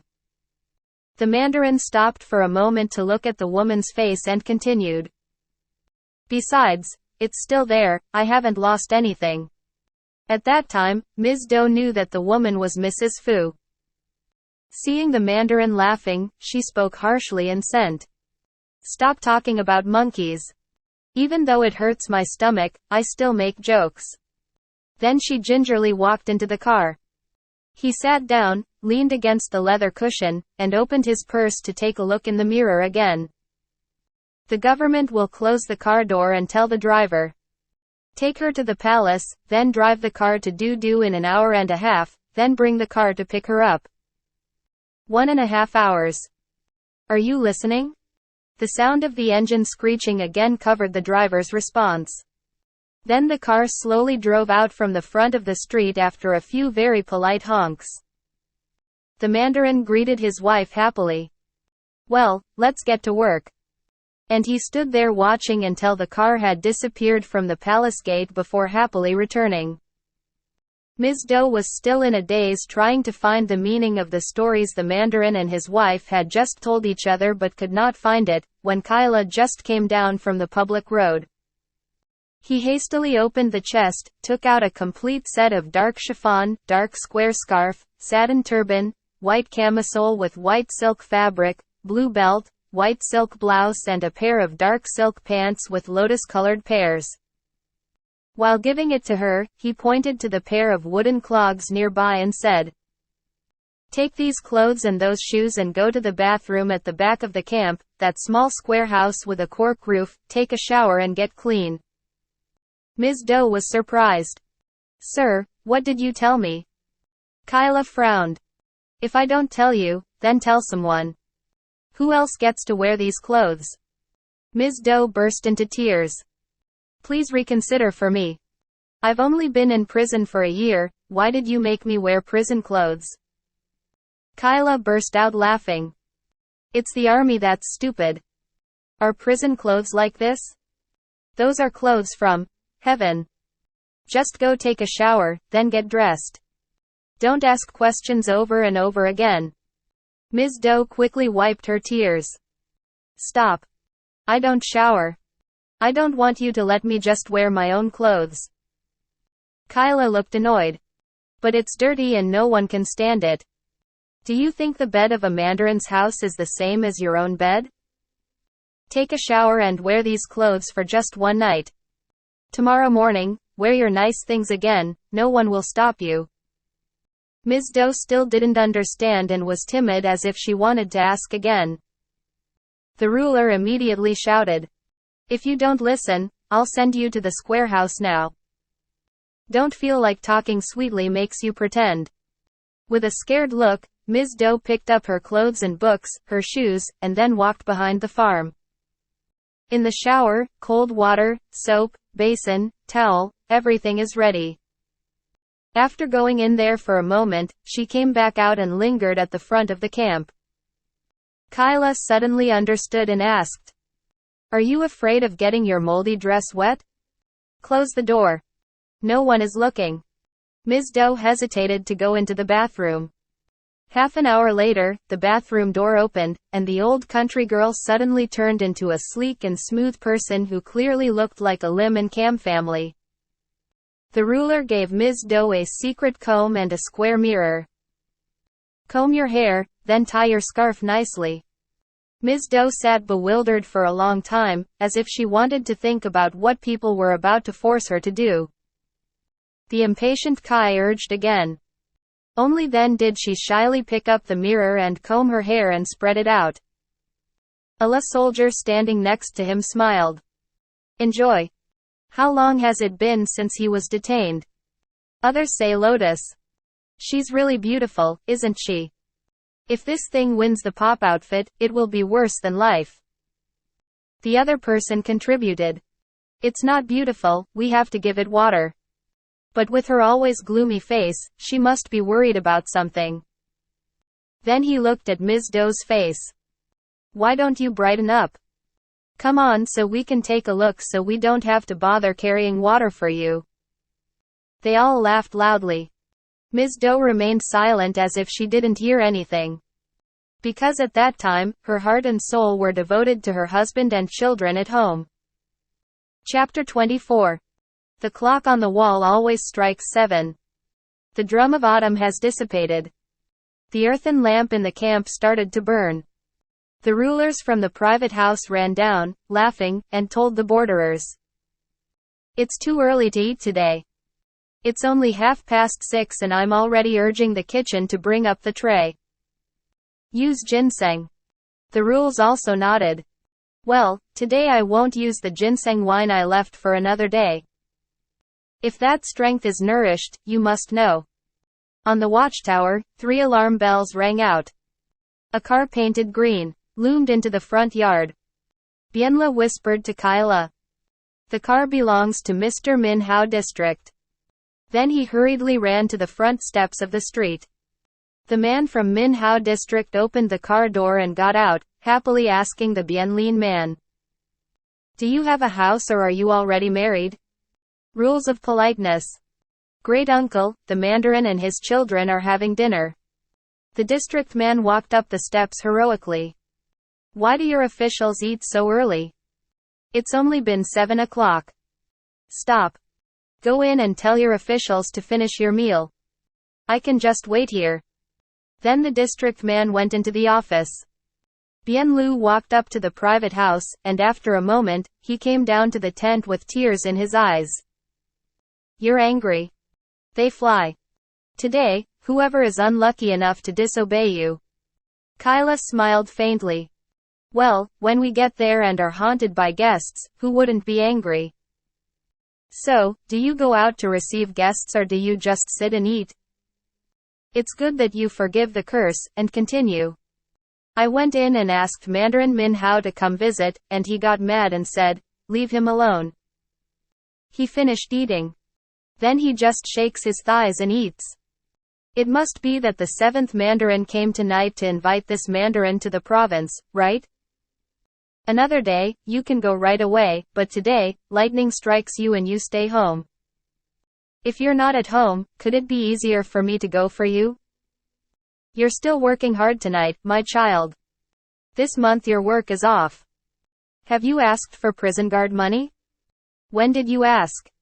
Bienla immediately turned to face Ms. Doe. That mother. Give 5 dimes to pay for the team. Ms. Doe was still sitting on the bamboo mat in the corner of the camp. Although she heard him ask, she did not answer, because she did not know who he was asking. The rules again insisted. Are you silent? Mother Dong Exa? Ms. Doe was silly. You asked me? Ask about any dog. Sir, what is team money? Bienla clenched his right hand and ran slowly towards Ms. Doe with his silvery neck. Oh, you want to reason? Kai added. Give her some Buddha's hand fruit. Ms. Doe quickly apologized in a trembling voice. Sir, I'm a woman and I can't reason with you. Because I'm new to the Mandarin this time, I don't know what team money is, so I had to ask.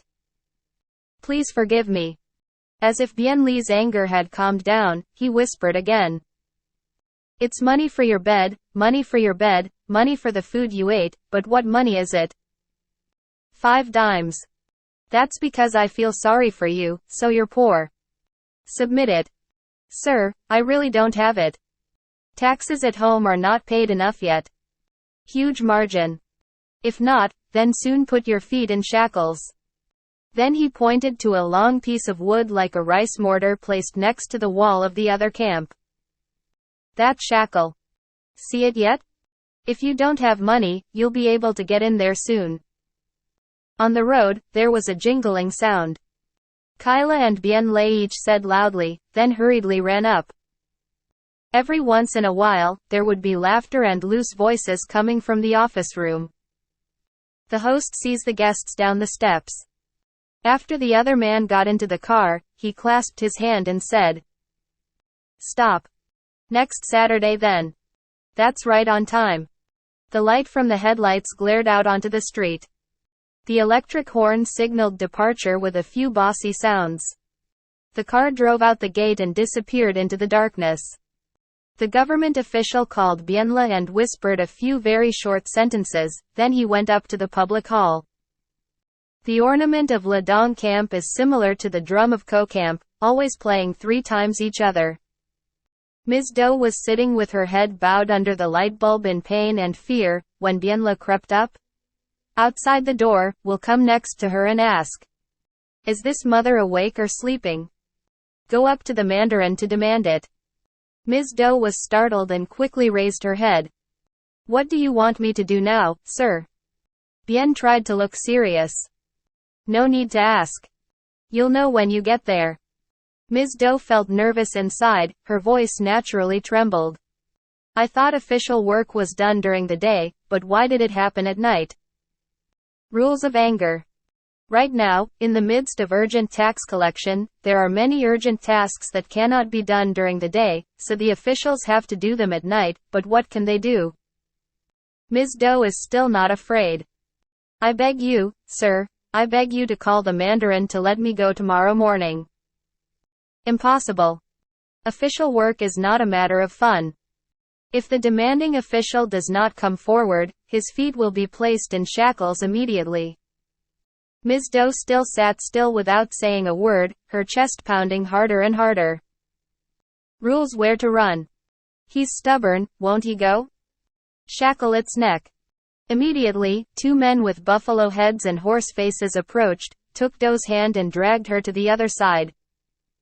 One person held the end of the shackle, another person forced her to cross her legs and put them through the two holes in the middle, then they smashed the wooden stick down. Ms. Doe wrinkled like a mouse. At first, it seemed like she was trying to endure it, but after just a moment, the pain felt like it was going to break her stomach. She couldn't bear it anymore. She had to cry, pray, and pray again. I bow to you too. You two take it off for me. Rules for issuing books. Your mother. Do you know how our hanging shackles work? Then he removed the latch, lifted the wooden stick so she could pull out her legs, and he asked, "So, are you willing to go now or not?" Ms. Doe was still crying. I obey you too. But you guys, let me be honest first. Bienla immediately gave her a wet towel and told her to wipe her face and the two injured shins. Then he forced her to put on her shoes and led her across the street to the private house. According to him, as soon as she stepped out of the private room's door, the door immediately slammed shut. Chapter 25. On the bedside table, the mantel lamp silently radiates green light. In the loose curtain hanging over Hong Kong's bed, the white towel covering the mattress, there was not a single wrinkle. The brocade blanket placed on a painted box as well as the turban and robe hanging on the hanger, all reflected on the tilted square mirror standing under the ceiling. The room was as bright as day, but there was no one there. Ms. Doe seemed to understand that this was a bad place for her. She struggled to turn the almond. Was she ready to go? The door runs out. Suddenly the side door opened. A man in white silk clothes and a pair of business shoes protruded from behind the door. The door closed tightly again. Thanks to the special features of her two beards, Ms. Doe recognized the man. Her chest was pounding. She quickly clasped her trembling hands and bowed. Pray to the great Mandarin. The official replied in a gentle voice. Where are you going to open the door? Stand under that mirror and ask. Ms. Doe obediently went to the place the government official had pointed out. The government official sat down on the bed facing Ms. Doe.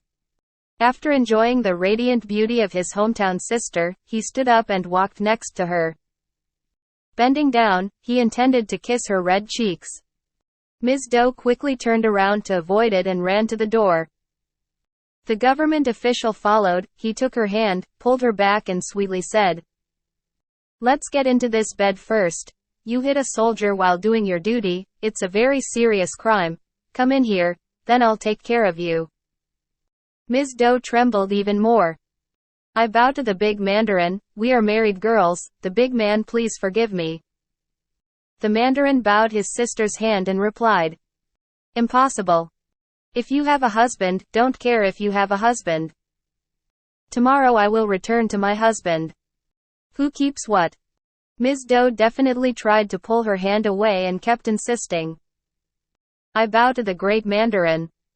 We are married girls, so the big man forgives us. It seems that anger has arisen. But this woman is stronger, struggling and blurting out harshly. Umbrella. This guy's house is so cool. If I let go or not, I will cry out now.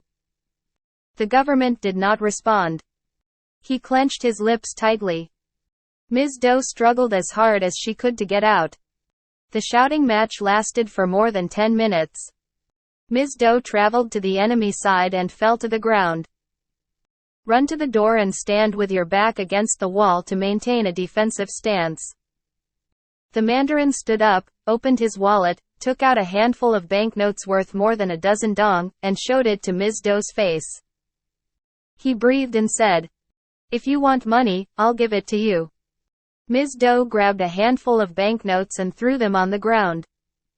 Widening her eyes, the Mandarin raised her hand again, this woman enthusiastically pushed it away. Outside the gate suddenly there was a loud alarm bell. Then the car horn screeched. Then the loud noise came in. The Mandarin was frantic, quickly opened the back door, pushed Ms. Doe out and said two short words. "Stop walking." In the darkness, someone leaned into Ms. Doe's ear and whispered, "If you want to live, hang on to my shoulder." Next, a person's back pointed close to Ms. Doe's front. Terrified, she immediately hugged that person's neck. He carried her down the steps, then crouched and crawled back out. The rumbling sound of the car's engine had reached the front of the street. Next came the sharp sound of a woman's voice.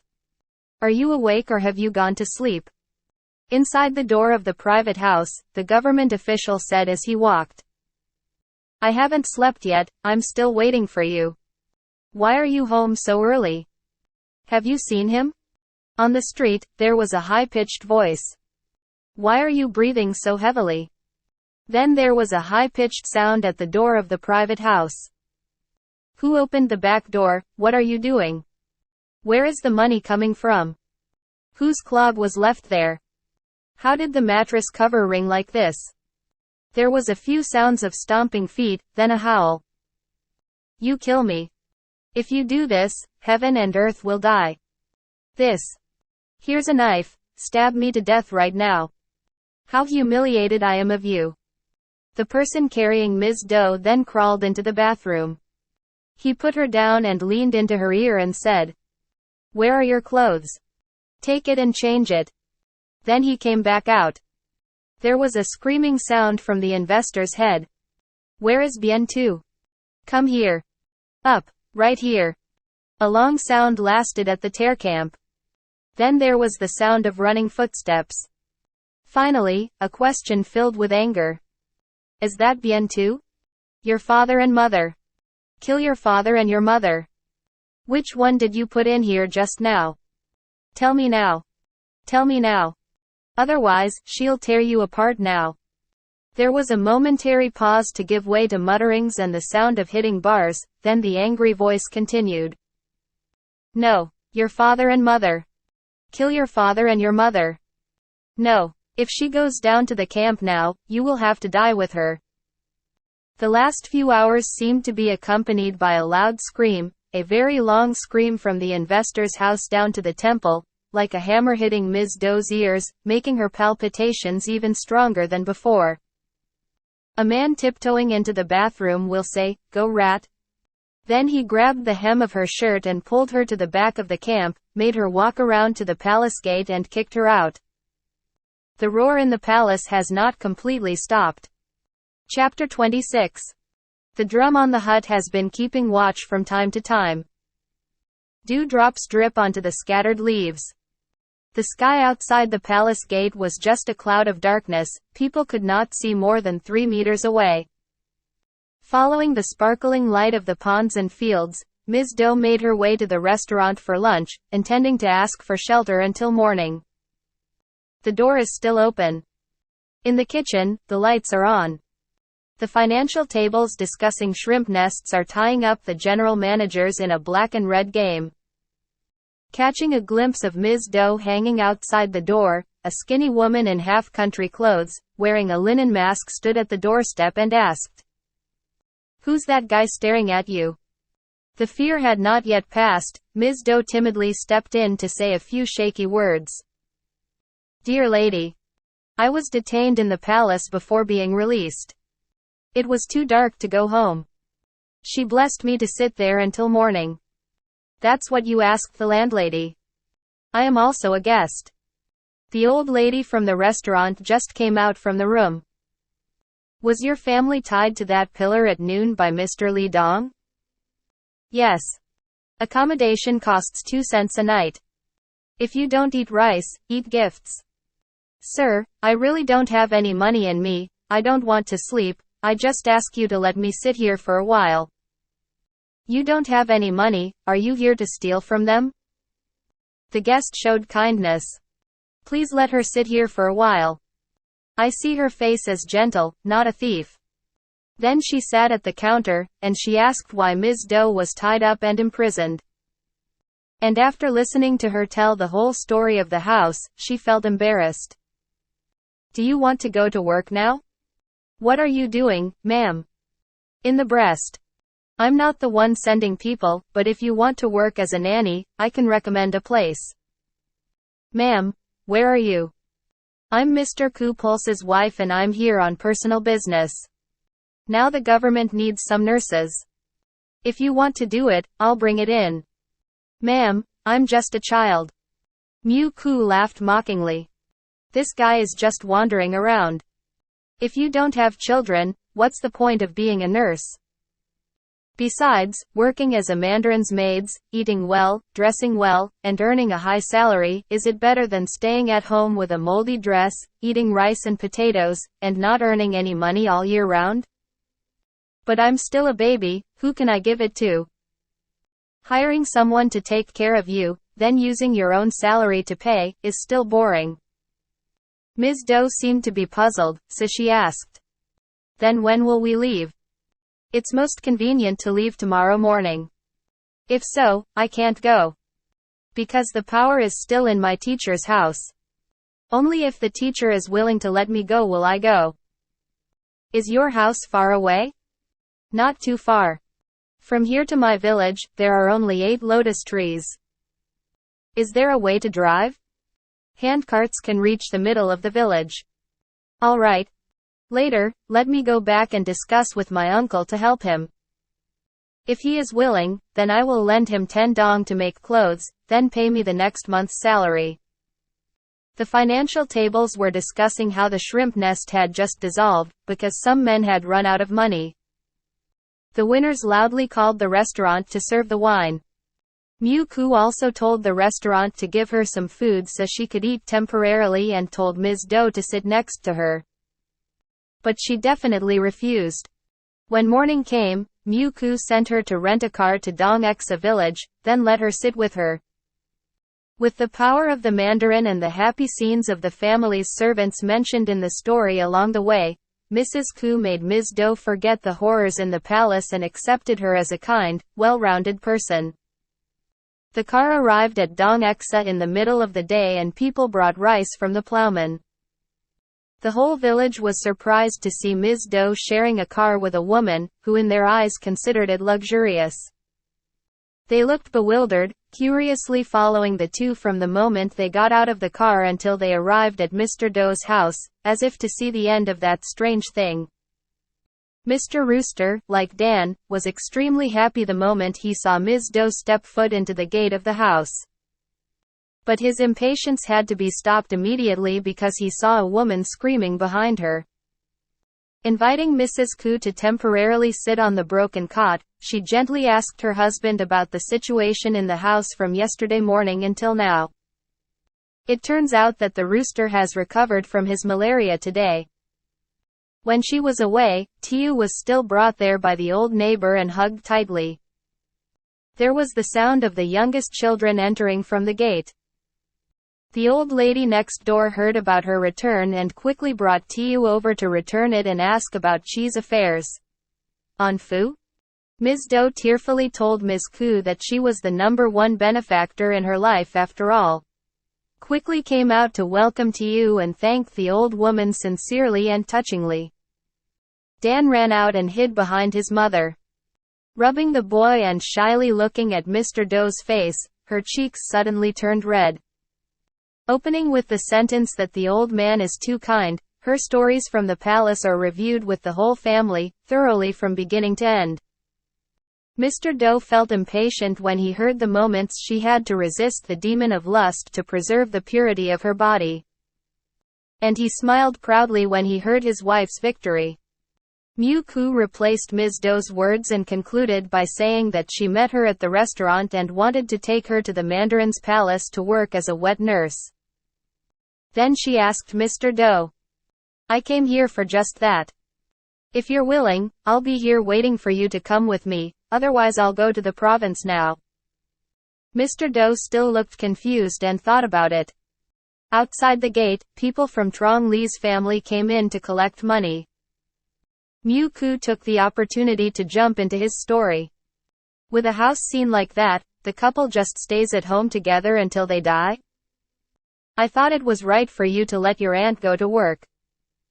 If you listen to me, I'll lend you a few silver coins in advance so you can cover the expenses. Mr. Do hesitantly pointed at Tiu. Ma'am, I also want that, but I'm still afraid of this little girl.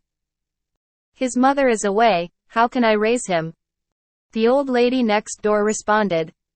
If I say this, you should listen. If not, then my words will be returned to me. Yes, just say it. My eldest son just lost his baby, his wife has been very sad these past few days, crying all day. It still has milk left, from yesterday morning until now it is still cuddling your Tiu. Seeing that he also likes him, I want to ask you guys to let him raise Tiu and return it to you when he is 12 years old. Miu-ku discussed. Well, that's half as good. You two should listen to what he says. Mr. Do was touched. If so, it would be very valuable. We please obey you. Miu-ku opened her bag, took out 5 silver coins, gave it to Mr. Do and said, when my aunt comes to the province, I will lend her another 5 dong so she can buy clothes.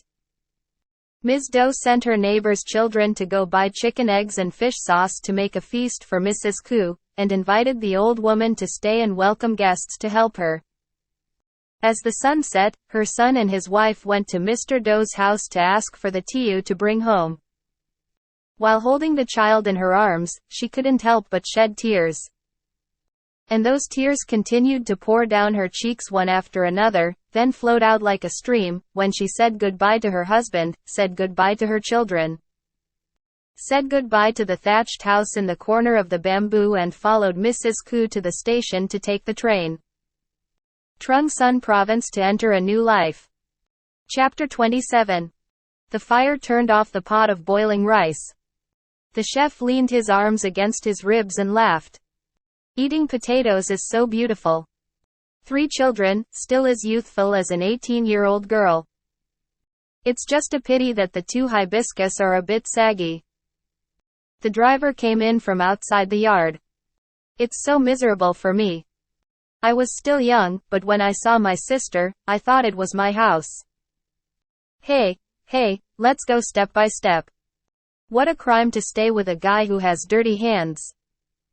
Marrying a driver is a fairy tale, marrying a man with a country name is a debt. Have you heard people sing like that? Pretending to be deaf as if she didn't hear the sound, Ms. Do tried to puff out her red cheeks to blow on the stove. Sweat poured out, soaking my entire blouse. For 3 days now, she has still had to hold the position of kitchen assistant, waiting to become a full-time nanny. Every day, her job includes several times washing dishes and picking vegetables. Today, because the weather was so hot, the mandarin's servants were all afraid of being near fire, so they gave her the job of cooking. Crossbow fire. The rice has run out. Miu-ku Chang returned with a triumphant look. At Ms. Dong Zai's house, is the rice cooked? Take a shower and change clothes. It's done. The doctor's note has just arrived, saying that the treatment has been very good. The old lady gave her 5 dong a month. If you obediently work hard, he will give you more later. Happy, Ms. Do took her clothes to the lake. After bathing, according to her uncle's orders, she had to go with Din's mother to the house upstairs to serve the great-grandmother. Ko, this year is nearly 80 years old, the age when God blamed her for not having any teeth left so that no amount of delicious delicacies would have the pleasure of entering her toothless mouth. Even though she still uses pressed meat juice every day, according to the doctor's instructions, nothing is as nutritious as human milk. Human milk must be enough to nourish her health. That's why the mandarin used her.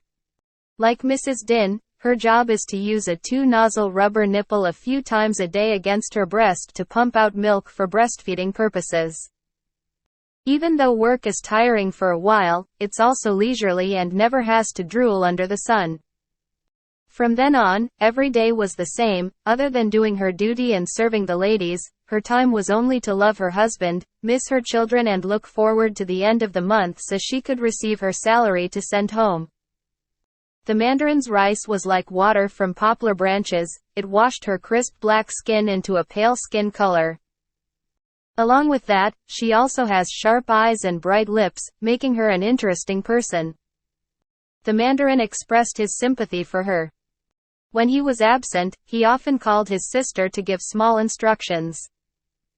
At one point, when he was excited, he asked her husband if he wanted to become a chief of staff and he let him do it. But thinking that her status as a child from a poor family did not dare to dream of fame, she still politely refused. That night, in the early fall, it was Mrs. Din's turn to sleep in the aunt's room.